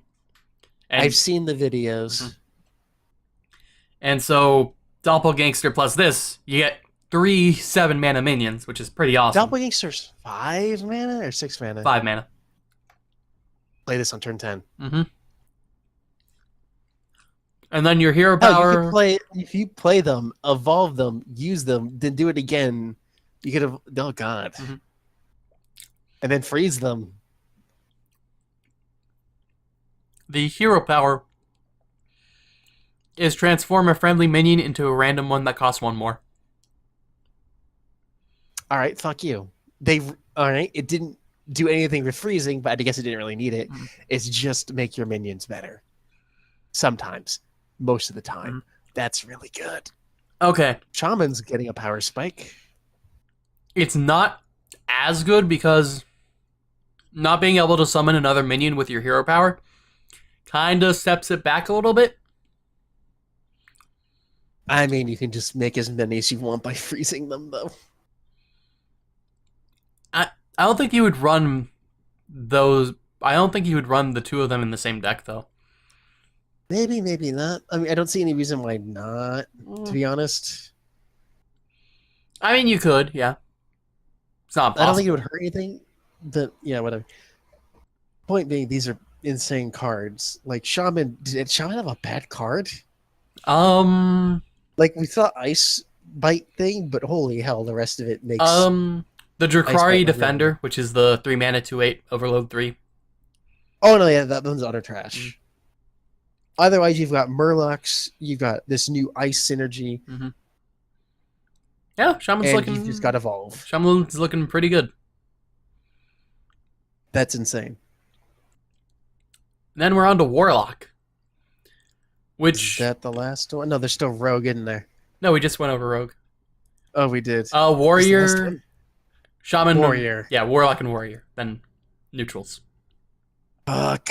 The neutral's going to be the bulk of it, too. Alright, so Warlock. Otherwise known as the class that had not seen any play this last expansion. Like, this card got easily taken out almost immediately. Yeah. Anyway, Sanguine Reveler. 1 mana, 1/1. Battle Cry. Destroy a friendly minion. Gain +2/+2. I mean, like, imps and... You can... Imps, that's Dreadsteeds, that's about it. You can destroy eggs, too. Literally useful for that. And that's fine. A 1 mana 3/3 is good. And then... also proc anything that can proc like eggs. It's good in decks. Yes. Not good by itself. Correct. Like, Zulok, sure. But, otherwise, yeah. Like, you wouldn't run this in, like, a control Warlock or anything. Maybe. Anyway, next up we have Wailing Fellhound.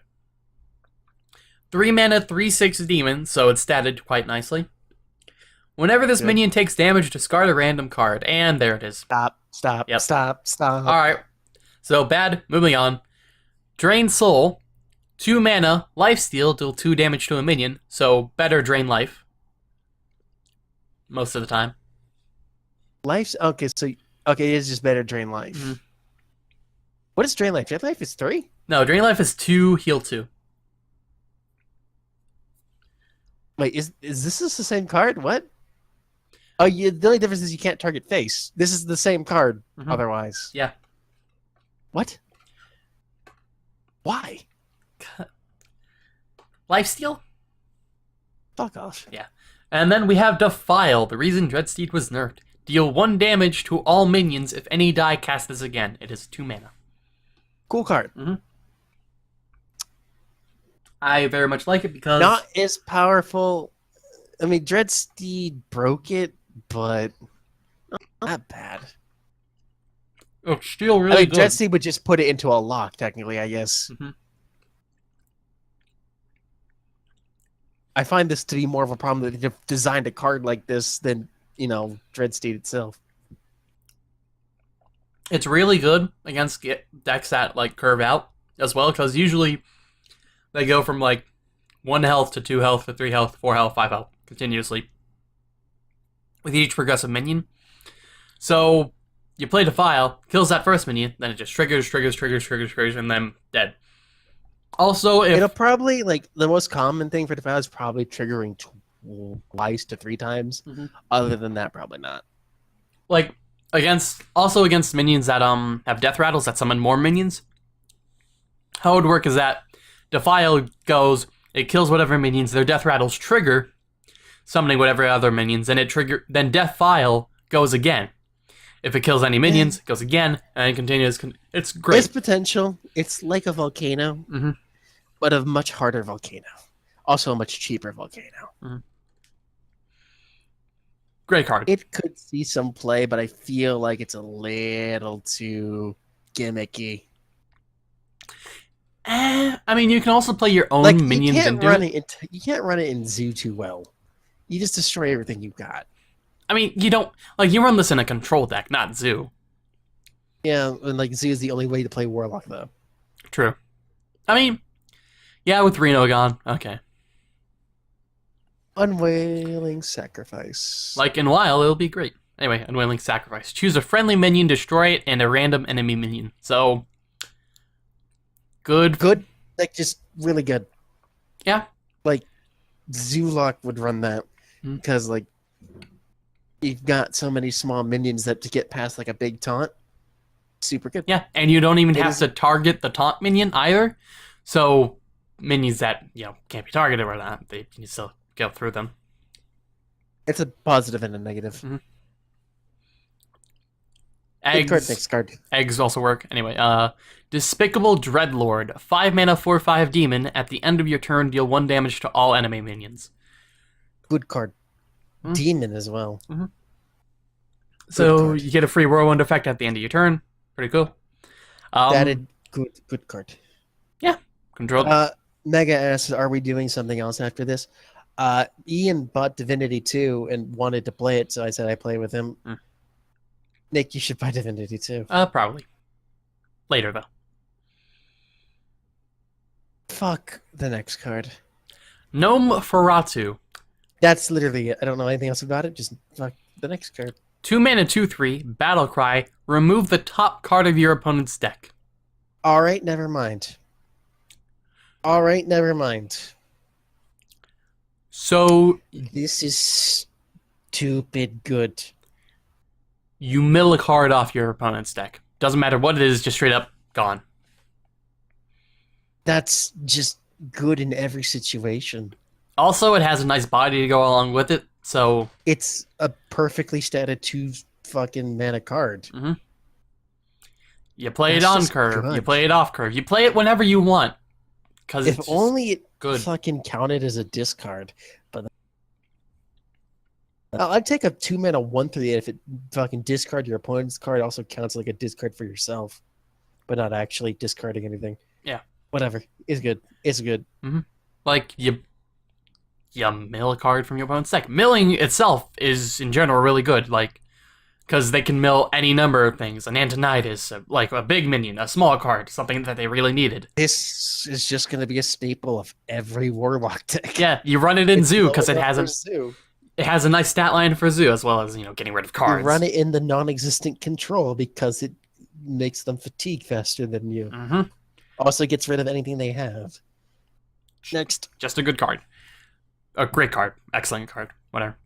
Treachery. 3 mana. Choose a friendly minion. Your opponent gains control of it.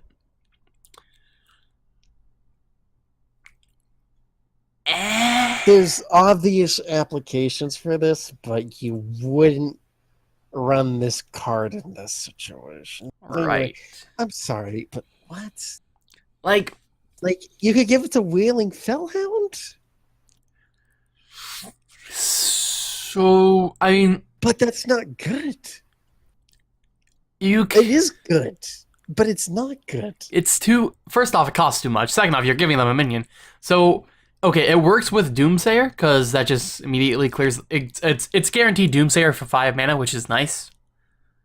As long as they actually have a board that isn't filled, because then you can't play this. Which, when you play Doomsayer, you can't. That's usually what happens. But, like, there's not enough things that you can hit this with, or you can hit with this that makes it worth it. Bomb Squad? Why would you run Bomb Squad? For treachery. So you're playing 8 mana to deal 5 damage to a minion, and then 5 damage to the enemy hero. 8 mana, 10 damage seems okay. I mean, you're also using 2 cards for it, is the thing. Yeah, but does Warlock have anything else? Not at the moment. I mean, with Numferatu and Zoo, maybe. Like, literally, Wailing Fellhound seems like the only obvious thing to do. Then maybe you run like a bunch of imps and Defile. I think there might be a Warlock mill deck in here somewhere. Like, you play a bunch of, like, imps or something. You play Defile, you play Fellhound, Treachery, and probably, like, Bomb Squad or something. And, like, the Cold Light Oracles as well. Probably some the Boomy Fire People 07. It'll be some type of janky fun deck, so that's cool and all. It's never actually played. Exactly. Yeah. Next. Legendary. Blood Queen Lenafel. 5 mana 1/6 with Lifesteal. Has +1 attack for each card you've discarded this game. Stop trying. It's not gonna work. It's never worked. It never will. They've, like, quadrupled down on their biggest mistake of this game. Discarding. Next. We've already gone over discarding already. Next. And why it's so bad. And even with, like, Imp of Malchezaar, it's still so bad. Just stop. Next. Just stop. Just stop.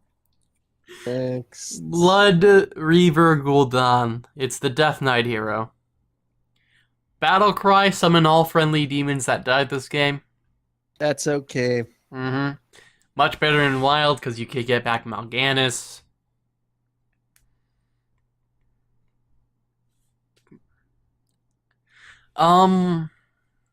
Demons are usually statted somewhat highly.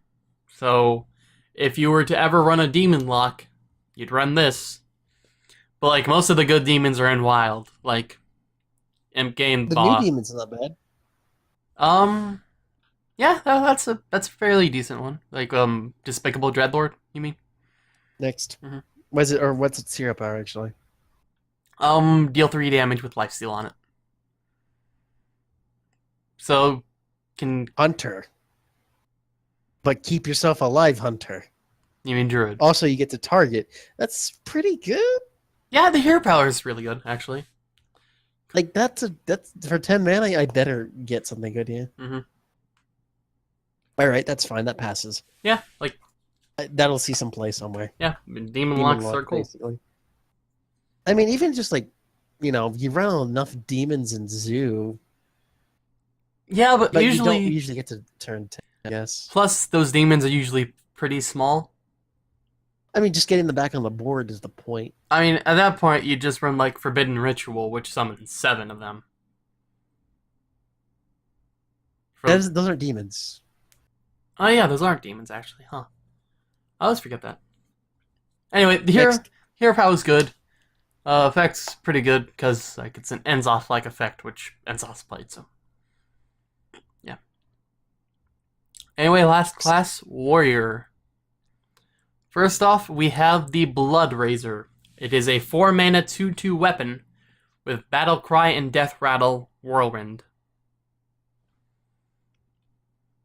So deal 1 damage to all minions. That's essentially a 4/2. Yep. So it's basically Death Spite, but it also has immediate effect. Interesting. And Death Spite is... That's okay. I mean, Death Spite was one of the best warrior weapons ever. Because it was a 4/2, though, like, base stats. It did 8 damage and then did another fucking 1 to everything. Mm-hmm. Supposedly, a lot of the warrior cards this time around have, like, Whirlwind synergy, so... Because I didn't have enough of it already. Next. Mm-hmm. Fiery Warrior. 1 mana, 1/3. Whenever you play a minion, deal 1 damage to it. Power, I mean, statted nicely. Power is going to be based on the, like, whether there's a good 2-drop for that. And other ones. Anyway, Forge of Souls. 2 mana spell. Draw 2 weapons from your deck. Just another specific card thinning. Mm-hmm. Great. Then we got Mountain Fire Armor. 3 mana, 4/3. Death Rattle. If it's your opponent's turn, gain 6 armor. Why are they doing this? I mean, it'll never... I mean, it can't not ever be killed. It's statted pretty aggressively. So, best case scenario is like, so your opponent kills it to make sure one of their stronger minions doesn't die, but in the process they're giving you armor. So yeah, no, that's just a good card. 3 mana, gain 6 armor, pretty good card. Also hit something basically. Yeah. Or waste one of their cards. They have to deal with it. That's just a good card. That's just a good card. It's statted better than the 5/2, and I also think it's 1 cost less than the Paladin one. It's just a good card. Yeah, it costs 1 less and better effect, so yeah. Just a good card. Then we have the Valkyr Soul Claimer. Whenever this minion survives damage, summon a 2/2 ghoul. It is a 1/4. I mean, considering all the 1/1 effects. Mm-hmm. Awesome with whirlwind effects, so yeah, no, that's an okay one. Yeah, yep. Not great, but okay. You play that on 3, you play Blood Razor on 4, you get a weapon, you get a 2/2 ghoul. That's nice. Then we have Death Revenant. It is a 5 mana 3. But even more specifically, you can play that on. You play. Oh wait, Blood Razor's 4. Never mind. Mm-hmm. I thought it was 2. No, oops. 4. Then we have Death Revenant, 5 mana 3/3, Battle Cry, gain +1/+1 for each damaged minion. It's again like just all the 1/1 effects. 5 mana. What, you can go up 6/6, so 9/9. Wait, no, that each damaged minion, enemy minions. You can go up by 13/13 potentially. That's an okay card. Yeah. For it to be worth it, you have to hit 3 to 4 minions, which is pretty likely most of the time. In Bleeding Warrior, which is what I'm dubbing it, it's just good. Yeah. Then we have Bring It On! 2 mana, gain 10 armor, reduce the cost of minions in your opponent's hand by 2. Good late game card. Yeah. Like late game when mana doesn't give a flying fuck about anything. This is just a good card. You never play this on 2. That's just horrendous. Oh no. Unless it's like Druid ramp and they have already gotten rid of all the cards. Like you play this late game, your opponent has no cards in hand or whatnot. It's great then. Otherwise, save it. Then we have decent card. Then we have Dead Man's Hand. Shuffle a copy of your hand into your deck. 2 mana. That got a lot of potential. If you have 2 Dead Man's Hands in your hand, then you can go infinite. You can go infinite, but you really don't want. I mean, it's good for like control versus control matchups where like controller has kind of been phasing out because they kept running out of resources while their opponents had a bunch of card generation. Like priests have Lyra for that. Mages just have a bunch of random effects that give them cards anyway. And those were the main two control decks. Druids had Jades, which could just completely keep going forever. So yeah, Well, I mean, at the most, you're getting 18 cards out of this if you run 2. I mean, you can go infinite potentially, but most of the time, yes, 18. Reasonably, you're getting around 18. Mm-hmm. Which, that's pretty good card generation, so. And if you have an awesome hand that you shuffle back in, then that's pretty good. More bring it ons. Mm-hmm. You could potentially run a lot more card draw, because you're going to need it to be able to go through all those cards that you keep shuffling back into your deck, and getting more dead man's hands, and then keep going. So, yeah, good for control. Otherwise, fuck no. You can also use it in very specific control situations to put more legendaries in your hand. Mm-hmm. Or combo like decks. More Minesweeper Man. Yeah. Then it's got potential. Mm-hmm.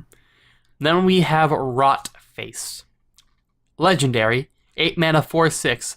Whenever this minion survives damage, summon a random legendary minion. Huh. So, I mean, it dies to a fireball. Yeah. And since that doesn't survive it, you don't get the legendary minion, but Ew. Ew. if you have like 2 whirlwinds, then you get 2 legendary minions. Oh yeah, bleeding, that's right. Mm-hmm. Yeah, okay, that's Bleeding Warrior. Then we have the Death Knight Hero. Scourge Lord Garrosh, 8 mana. Battlecry, equip a 4/3 Shadowmourne that also damages adjacent minions. It's just okay. And then the hero power is Warwind. I'm gonna assume it does 1 damage to everything. Yep, just straight up Whirlwind. Which Warrior has a lot of Whirlwind synergy, so yeah. Annoying enough when they had the one corrupted like minion that did that back from Whispers. Ravaging Ghoul. That was annoying. And was that only enemy minions? I forget. It was every minion. Fuck that minion. Now there's so much more. I'm not glad, but whatever. Mm-hmm. Having an problem with Bleeding Warrior is that eventually they would just run out of Whirlwind effects, so they couldn't really continue putting on pressure. Anymore. Yep, it's a hero power now. And you could play it on turn 10 with Rot Face to get a legendary minion, so that's cool. Right, well, that's all the cards, so thanks for tuning in. Neutrals. No, those don't exist. So thanks for tuning in. So first off, we got Prince Keleseth. How many fucking neutrals are there? We got 5 legendaries, and then Death Knight cards apparently, and then we have 9 epics, 9 rares, 22 I don't want to go 22 commons. How long have we been going? 3 hours, 3 minutes, 6 seconds. Can I do fucking... Are there just general Twitch commands? Not that I know of. Like, exclamation point uptime or stream time or whatever it is? I would have to put those on in, TwitchBot, which I will probably do. Anyway, we've been going for 3 hours, 3 minutes, 26 seconds. Don't worry, we're almost there. The neutrals usually go pretty quick. The neutrals are the longest. They go pretty quick. Anyway, Prince Keleseth. 2 mana, 2/2, Battlecry. It's legendary, by the way. If your deck has no 2-cost cards, give all minions in your deck +1/+1. Weird. Bad, because you usually run 2-cost cards a lot of the time, and you would run this in a Zoo deck, but Zoo really needs 2-cost cards as well as 1-cost card and 3-cost cards, so bad most of the time.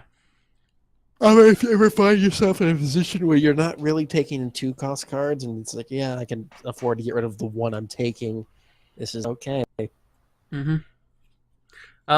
Prince Tal'Daram.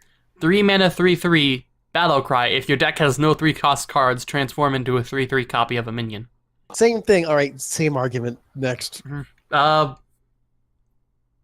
Little better because it's basically a faceless manipulator, but worse because it's a 3/3 version of the minion.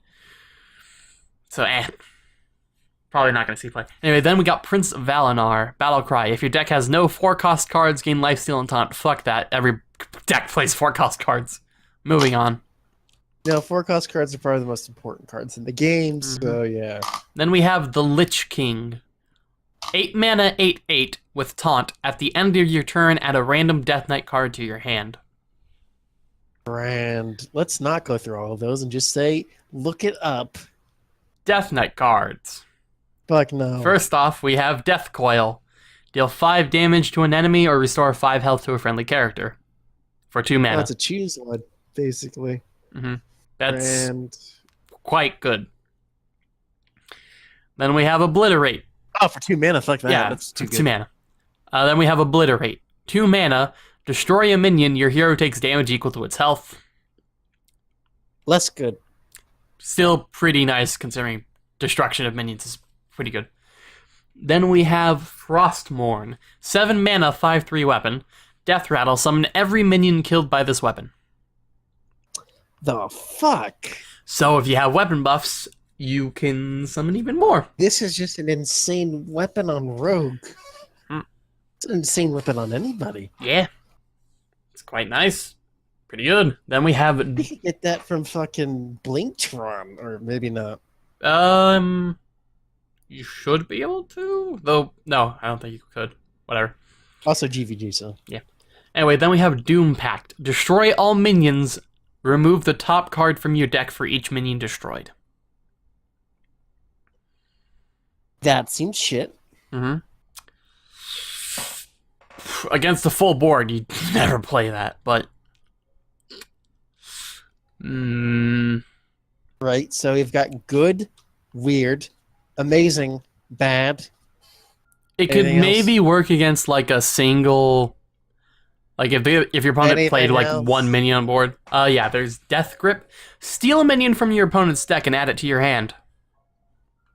Good. So... How much mana? 2. Really good? So by steal, I'm assuming that it means, just take it from your... Like, your opponent Really loses good? that card. Straight up. Right, so that's all this fucking... Nope. Okay. We also have... Death and Decay. Deal 3 damage to all enemies, so... How much mana? 3 mana. 3 mana, deal... It's Hellfire, Or, except not face. yeah, and not your face either, so that's cool. That's meh. I mean, it's pretty good. It's better than Hellfire, anyway. That's meh. Then we have Army of the Dead. Remove the top 5 cards of your deck. Summon any minions removed. Sounds like an Epic Spell Wars card, but okay. It costs 6 mana. Meh. Yeah, Potentially good, potentially bad. it's probably the worst out of the bunch. It's like, whatever. Then we have Anti-Magic Shell. Give your minions +2/+2. Can't be targeted by spells or hero powers. That's really good. I'm just imagining Token Druid and it just destroying I'm everything. imagining anything, like big things. Yeah, big things Anything too. benefits from that. Literally anything. Yeah, no, that's a good card. Anyway, so Lich King, 8 mana, 8/8 with Taunt, and then that end of turn, so it can keep happening. It's not Death Rattle, so it can just keep happening. So yeah, no, that's pretty good. Then we have... It's the new Ystera, I guess. And then we have Arfus. Arfus, Arfus. Grand. 4 mana, 2/2 legendary. Death Rattle, add a random Death Knight card to your hand. So, Death Rattle version of Lich King. Except a lot less stats. Weird. I mean, Death Rattle Hunter, am I right? I mean, 7 of the 8 Death Knight cards are really good, so you're basically guaranteed to get a really good card off that.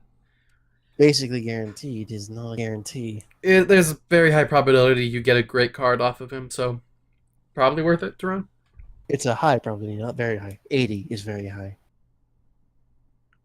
Whatever. Then we're on to the epics of neutral. First up, we have Nerubian Unraveler. 6 mana, 5/5. Naruto. Nerubian Unraveler. Dude, here's my conspiracy theory about Naruto. It's on this dude's head, and he's not actually a person. He's a dog. A dog. I've unraveled the secrets. Mm. I'm the Naruto Unraveler. Of course. Is the dog Pakun? Maybe. It does have soft and supple paws. True. It could be. True. Anyway, Nerubian Unraveler. 6 mana, 5/5. Spells cost 2 more. The fuck? So, No. Next. like Doomed Apprentice, except Worse. Yeah. Next. because it costs too much and doesn't do enough for its cost. Anyway, Corpse Taker. 4 mana, 3/3 with Battle Cry. Gain Taunt if your deck has a Taunt minion. Repeat for Divine Shield, Lifesteal, Wind Fury. So What? let's say you run Alakir the Windlord. He has Wind Fury, Taunt, and Divine Shield. Corpse Taker would then get Wind Fury, Taunt, and Divine Shield if he is in your deck. Why wouldn't it be if it was destroyed? Do they just not have the tech for that? What do you mean if it was destroyed? Corpse Taker. Living thing in your deck is not a corpse. Oh, okay. Well, anyway, if you run like this card, Maybe we're necromancers. I don't know. possible. This card can be very powerful with just like one card in your deck. So Alakir, for instance, you get Wind Run- Fury, Divine Shield. Let's say, you Taunt. fucking run. Most everyone runs a taunt. Mhm. Some people will probably run some Lifesteal. Wind Fury is not really in the meta, but if you've ran something, maybe you could. Shaman most likely, and Divine Shield, you could probably put something in just for this, or you run Argent Commander. Mhm. You get pretty fucking good value. Yeah. Especially this is like a Shaman card. Like This is a Alakir Shaman card. or whatever. Wicker You Flame run Alec from Paladin. You do all that. You run some fucking buffs on this thing, or Paladin even. Yeah, whatever. It's good. Yeah. Next. Just gotta make sure you don't draw that card. Then we have Meat Wagon. 4 mana, 1/4 mech. How'd you get my high school nickname? We got a mech. Death Rattle, summon a minion from your deck with less attack than this minion. Bad. Bad. Because you want the high attack minions, or at least 4 attack, but it has 1 attack, so you need more than just a Blessing of Might. Because Blessing of Might You only need gets a 3. lot. Yeah. You need a dino size. Too much investment for not enough payoff. Especially since it's, anything lower. Mm-hmm. You could dino size it and get a fucking leopard gnome. Yeah. Because everyone runs leopard gnome. Not good. Then we have Tomb Lurker. 5 mana, 5/5, Battle Cry. Add a random Death Rattle minion that died this game to your hand. Good. Mm-hmm. Card generation, if you only played one Death Rattle minion, you get that back. If you played on curve, then your stats... Oh, it's a 5/3, actually. Not a 5/5, sorry. Oh, that's slightly worse, but okay. Still fairly good. You run it in Death Rattle anyway. Mm-hmm. Next. Skulking Geist. Geist. Geist. 6 mana, 4/6. Battle Cry, destroy all 1-cost spells in both hands and decks. Too specific. Counters Infinite Jade Druid, because Jade Idol's a thing. Otherwise... It's too specific. Yeah, otherwise it's too specific. Like, Ramp Druid could use this to screw over specifically Zoo, but that's hopeful at best. I mean, you could screw over Quest Rogue, kind of, not really. It doesn't do enough. probably comes too late. Oh, it's only spells. I thought it was minions as well. Just spells. Oh no, this is bad. Bad. Like, against Jade Druid, it's cool and all, but most of the time, they're not even getting to their infinite stage. You usually just... This is the problem with this fucking game. It's too specific with its minions like this versus a super specific matchup that won't happen 8 out of 9 times. Mhm. And, you know, on the 9 times you even get the class, it might not even be that deck. Super horrible. Yep. Then we have the Rattling Rascal. 4 mana 2/2. Battle Cry, summon a 5/5. Death Rattle, summon a 5/5 skeleton for your opponent. It's Bomb Squad, but not Bomb Squad. So going back to that Warlock card earlier where you can give them minion. Yeah. It's 4 mana 7/7 worth of stats, but you give your opponent a 5/5 in return. It's really a 4 mana 12/12. I mean, it's okay. But It's weird. You run it in some weird junky meme deck. giving your opponent the 5/5 usually is enough to stop you from playing this card. Memes. Then we have Drakari Enchanter. 3 mana 1/5. Your end of a turn effects trigger twice. Good. Good. Good. It's 3 mana though, so that makes it a lot worse. If it was 2 mana, then that would be busted because you just No, played along. 3 mana is good. Alright, what cards do you play with? The new demon, Mhm. the legendary, Um, the Lich King, Oh yeah, Lich King. Though that's 8 mana, so you can't play them both on the same turn. coin.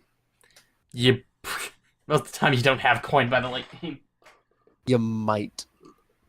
Honestly, there's some good setup there. Maybe you just have it up and you play the Lich King. It's really good. You could get some good stuff out of that. I mean, you can, but most of the time it's not gonna hit. It's because it's a 3 mana. I think it has a lot of potential. I mean, it might have a lot of potential, but probably not that good. I feel like we're gonna see it in some decks, at least for when the expansion comes out. Oh well. Furnace Fire Colossus. 6 mana, 6/6. Discard all weapons from your hand and gain their stats. Blah. Way too specific, but I see the potential. Like, if your hand is filled with weapons... But have you heard of our Lord and Savior Hex? Yes. He is the Almighty. Yeah, this thing cries to that. If you have, like... Only time this is useful is when you have too many weapons in your hand to actually play. But even then, over time, you're just going to use up those weapons and be able to play the other weapons. Yep, Yeah, next. So, 6 mana, 6/6, not bad in of itself. Having weapons and then destroying your hand, not great. and the last rare is... I mean, if you drew cards for as many weapons as you took, Or maybe. epic. The last epic is... It is the Death Axe Punisher. Give a Why did random you- lifesteal minion in your hand +2/+2. Hand buffing and shit. Yeah, 4 mana 3/3. Meh. Not good enough. Then we have the Shallow Gravedigger. We're on to the rares now. Almost there. God help. 3 mana 3/1 with Death Rattle. Add a random Death Rattle minion to your hand. Good. Yeah, running Death Rattle decks. The 1 health is kind of iffy, but you want it to die anyway, considering you want the Death Rattle minion. I mean, this is really only bad in a mage matchup, but even then, you play this on curve, and like if you go first, they have to spend 2 of their 3 mana to deal with it. That's possibly their coin as well. It's just got good. Late game, it's a lot worse, but the random death men, it's good. Yeah. You'd play it. Yeah, in Death Rattle decks anyway. So, then we got Ticking Abomination. 4 mana, 5/6, Death Rattle. Deal 5 damage to your minions. Why? Bad. Why? Like, I never truly understood like the corrupted heal bot. This is just Corrupted Healbot had much better stats than this as well. It had 1 more stat. Yeah, but you could also potentially combine it with like a what's it called? Anti-healing Yeah, card. no one did that. I don't get it. Yeah. I don't get this either. Next. Much worse. Plus, Corrupted Healbot didn't actually hurt your board. It only healed the enemy. Anyway, Mindbreaker. 3 mana, 2/5. Hero powers are disabled. Pretty good. Yeah, especially with all the Death Knight heroes coming out, you can just stop their hero powers, which is one of the main reasons. Like control versus aggro hunter. This is really good. Or like against the rogue, stopping them from getting their shadow effect is really nice. Oh, that too. Yeah, this is quite It's nice. Then we have the Corpse Razor. 5 mana 3/3 battle cry, give a friendly minion death rattle, resummon this minion. I mean, that's better than the Paladin card. Yeah. It's still a 5 mana 3/3. I mean, like on a big target, that's fine. Mm-hmm. Don't know if you could run this over, I mean, it's getting Ancestral, whatever it was, Resurrection to other classes. Congratulations, Shaman. You get one less card uniquely. Ancestral. I mean, It's good in decks. yes, but most of the time you're not gonna run it. Maybe a giant deck or something. I don't know. It'd be nice than that. Since they would cost 0 mana, you play this, oh hey, they just come right back. That's cool. You could potentially play this on 10 with Earth Elemental, but you usually just want to play Ancestral Spirit instead because it costs a lot less. You could put it on, legendaries you don't want to die. As uses. Then we have the Serenite Chain Gang. 4 mana Battle Cry. Or 4 mana 2/3 Taunt. Battle Cry, summon a copy of this minion. So... It's the minion that never ends. Good control card? So you can buff it with Taunt Warrior, or buff it while it's in your hand. Oh wait, it doesn't summon it to your hand. I'm blind right now. No, but Battlecry summon a copy of this menu on board.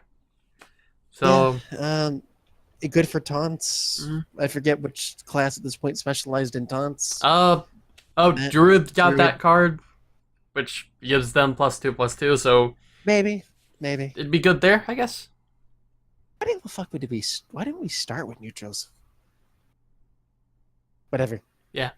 Then we have Happy Ghoul. 3 mana 3/3, costs 0 if your hero was healed this turn. Priest card. Yeah. Also, with all the lifesteal stuff, got some fairly easy ways to actually get 0 mana healing. 3/3. Hell, 3 mana 3/3 is okay, but it's actually pretty horrendous. But 0 mana 3/3 is pretty good. Especially since you could do that turn 2. Yeah. And since Priest usually doesn't have a turn 2, makes it even better. For a Priest, anyway. Yeah. Alright. Then we have Bone Drake. Add a random dragon to your hand as a death rattle. 6 mana, 6/5 dragon. That's really good. There's a lot of very good dragons, and that just, you put in a dragon deck, like, Dragon Priest is a thing, and that's been getting a lot better. So, yeah, that's cool. Yep, good card. Next card. We got the Keening Banshee. 4 mana, 5/5. Whenever you play a card, remove the top 3 cards of your deck. Why? No, that's a bad card. It's not even like properly statted for its effect. Like, right, so this card will never see play. Disenchant. Like there was the 5 mana 8/8, which like literally just disenchant. Next. Yes, it's 5 mana 8. It's so much better than this. That's just a bad card. Then we're on to the neutral commons. Commonwealth. We got Bone Mare. 7 mana 5/5 battle cry. Give a friendly minion +4/+4 and taunt. So 7 mana 9/9 taunt. Yeah, that's pretty really good. Yeah. Like really good. Like this is something I expected out of like vanilla. But we never got cards like that. So yeah, that's good. That's good. Plus it's a neutral. That's kind of busted. Okay. Then we have the Snow Flipper Penguin. 0 mana 1/1 beast. So it's Beast Wisp. Yes. Got it. Yes. Then we have 5/5 5 mana Cobalt Scalebane. At the end of your turn, give another random friendly minion +3 attack. All right. Couple that with the extra fucking thing at the end of the turn. +6 mana. Or +6 attack. Yeah. Not bad. Turn the 1/5 into a 6/5, 7/5. That's kind of nice. Pretty good. 7/5 and a 5/5 for 8 mana. That's quite nice, actually. Then we have the Necrotic Geist, 6 mana, 5/3. Whenever one of your other minions dies, summon a 2/2 ghoul. Could be useful in a lot of token things when it's your turn and you trade them all in for more tokens. Mm-hmm. Then you buff up those Literally tokens. token refresh. Yeah. Good card. Yeah. Then we have... imagine this with the old Warsong Commander. God. That's board clear. Uh-huh. Straight up. That is literally board clear. Well, actually, if it was a 1-attack minions, it wouldn't be. True, but that's the only time. Anyway, Sunborn Valkyr, 5 mana, 5/4. Give adjacent minions +2 health. That's interesting. That's a new card effect, if nothing else. Mm-hmm. That's a good arena card. Yeah. That's probably about it. 5/8 worth of stats, quite nice. Then we have putting it on those like little 1/2 poisonous cards. Make them 1/4s, so that way they can sometimes survive an attack and continue living. That's cool. But most of the time, that's not going to happen. Anyway, And usually when minions are like buffed, health buffed, and they get like, the thing buffing them dies, they go like, if something was 1/4 and it went down to 1/1, they go back up to 1/2 usually when the thing disappears. No, it's a battle cry. Oh, battle cry! I thought it was constant. Like I said, I'm fucking tired. Yeah. Then we have Death Speaker, 3 mana, 2/4. Battle cry, give a friendly minion immune this turn. So remember Stable Master? This is just better Stable Master. Yep. What if Stable Master was competent? Fallen Sun Cleric, 2 mana, 2/1. Battle cry, give a friendly minion +1/+1. So Shattered Sun Cleric, except 1 cost less. Tried to. I mean, what? Okay. It's a card. I mean, the 3 mana was a sticking point for Shattered Sun, but Yeah. It was still a 3/3. Oh well. Next. Then we have the Dreadscale Knight, or Deadscale Knight. It is a 1/1, 1 mana Murloc with Lifesteal. Next. Yeah.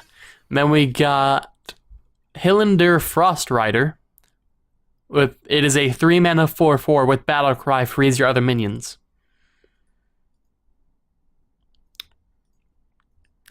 So that's a very easy. All in Freezeman. Yeah, that's a very easy freeze effect. If you have nothing else on the board, you can play this and what's it called? The Shaman Legendary.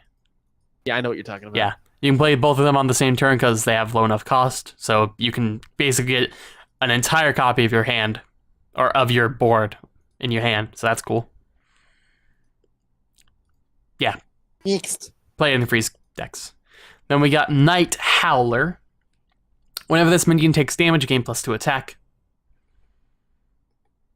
That's a It's a 4 mana 3/4. That's a warrior card. Yep, Bleeding Warrior. Bleedier. Believer? Bleedier. Bleedier. Okay. Then we have the Tuskar Fisherman. 2 mana 2/3. Battle cry. Give a friendly minion spell damage +1. We don't take kindly to spell damage cards in these. It's better. Well, if you have a minion on board, it's better than Cobalt Geomancer because you get an extra stat point. We don't like spell damage increasers in this part of town.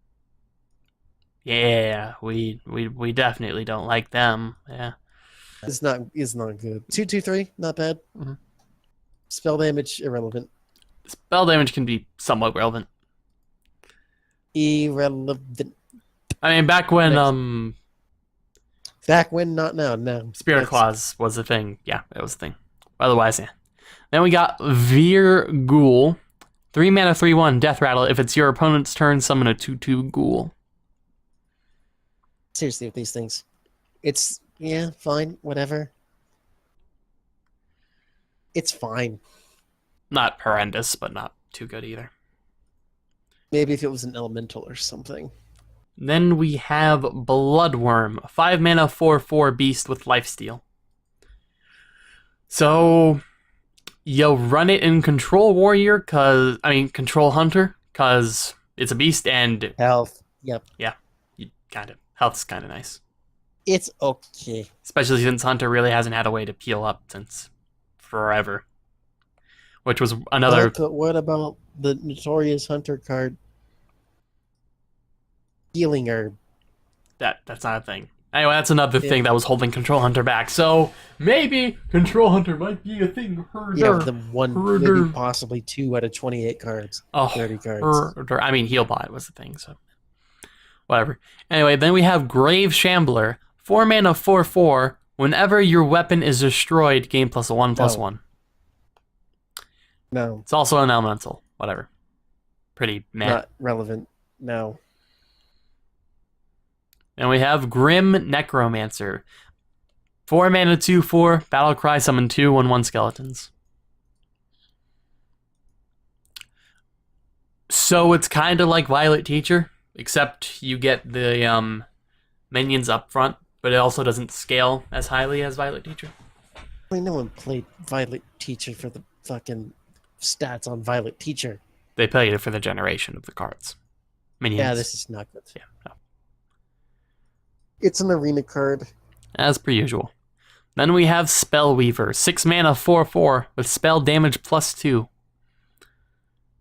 Spellweaver? That's topical. Mm-hmm.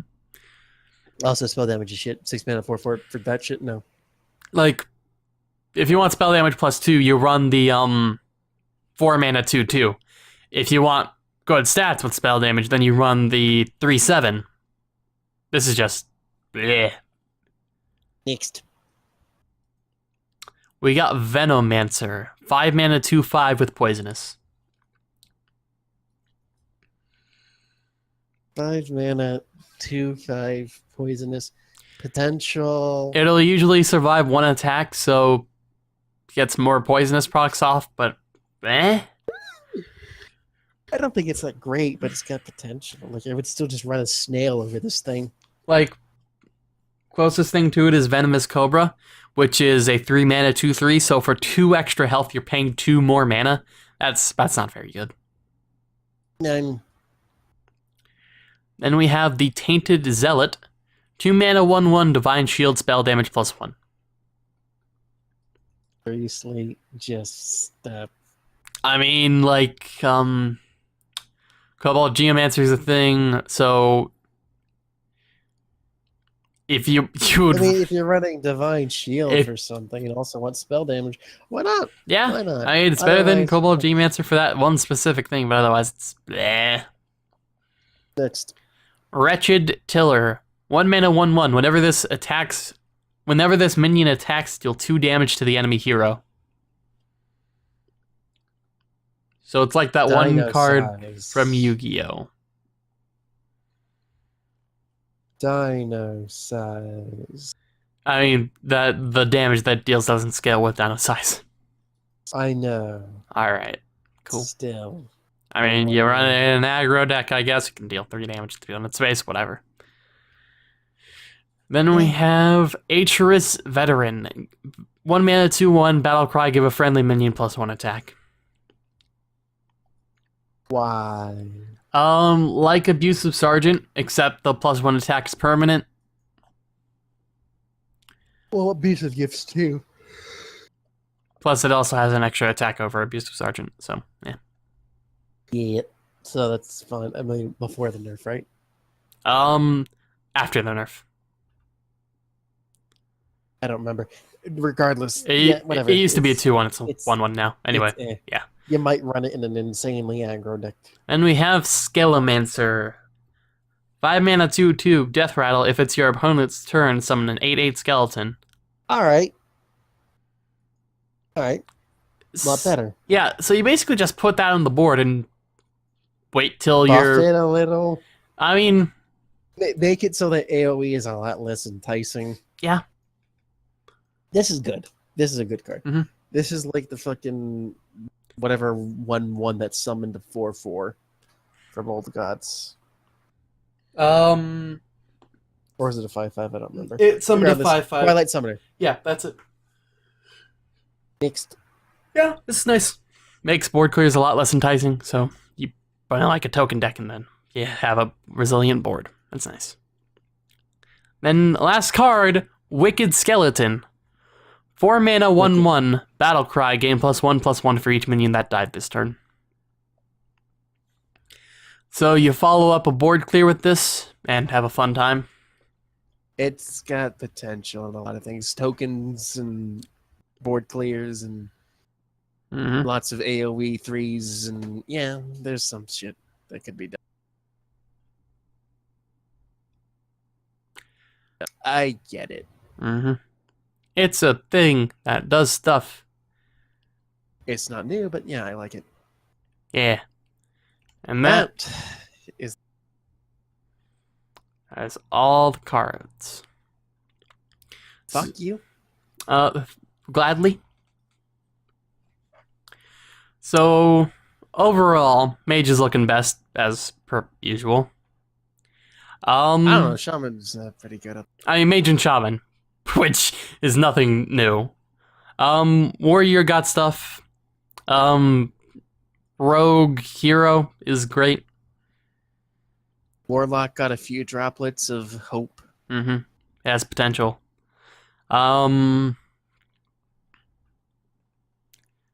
Priest looking... Oh, with the, So Reno Priest could become a thing with Shadow Reaper, Anduin, and Raza, and Void Form, which is the hero power. Reno Priest? Yeah. Reno... Reno. I mean, people are using Reno as, like, Fuck Wild. We don't talk about Wild. as in, like, repeats nothing. What is that called? Like an anagram? Not an anagram. It's like ASAP, except, you know, Reno repeats nothing. People are calling them decks like that. Anyway, yes, Reno Priest's probably a thing. Paladin didn't really get much. No. Druid is shice. I mean, Warrior is shice. I mean, the hero for Paladin's probably the best thing they got, considering that's win condition in and of itself. It's still shice. Hunter, Death Rattle wise, maybe. We're gonna fucking see like Wisp summon. Was it Spell Slingers or what are they called? Those are gone now, though. Anyway. Yeah. Spell Slingers. Whatever card that is, yeah. And that's Knights of the Frozen Throne, reviewed in 3 hours, 37 minutes, and 5 seconds. Done in like an hour by everyone else. Probably. We hear all the cards again. Whoa, did you miss that? Well, there you go again. Whoa, did you miss that? Save up to 50% on your packs with Amazon coins. At the referral link, fuck Nick. Gladly. I'm done. Yeah. I'm gonna go get food. You do that. Screw you guys. I'm sure you love Hearthstone just as much as I do. Play Gwent. It's just better. Thank you all for watching. SooperMrNinja. Just bye.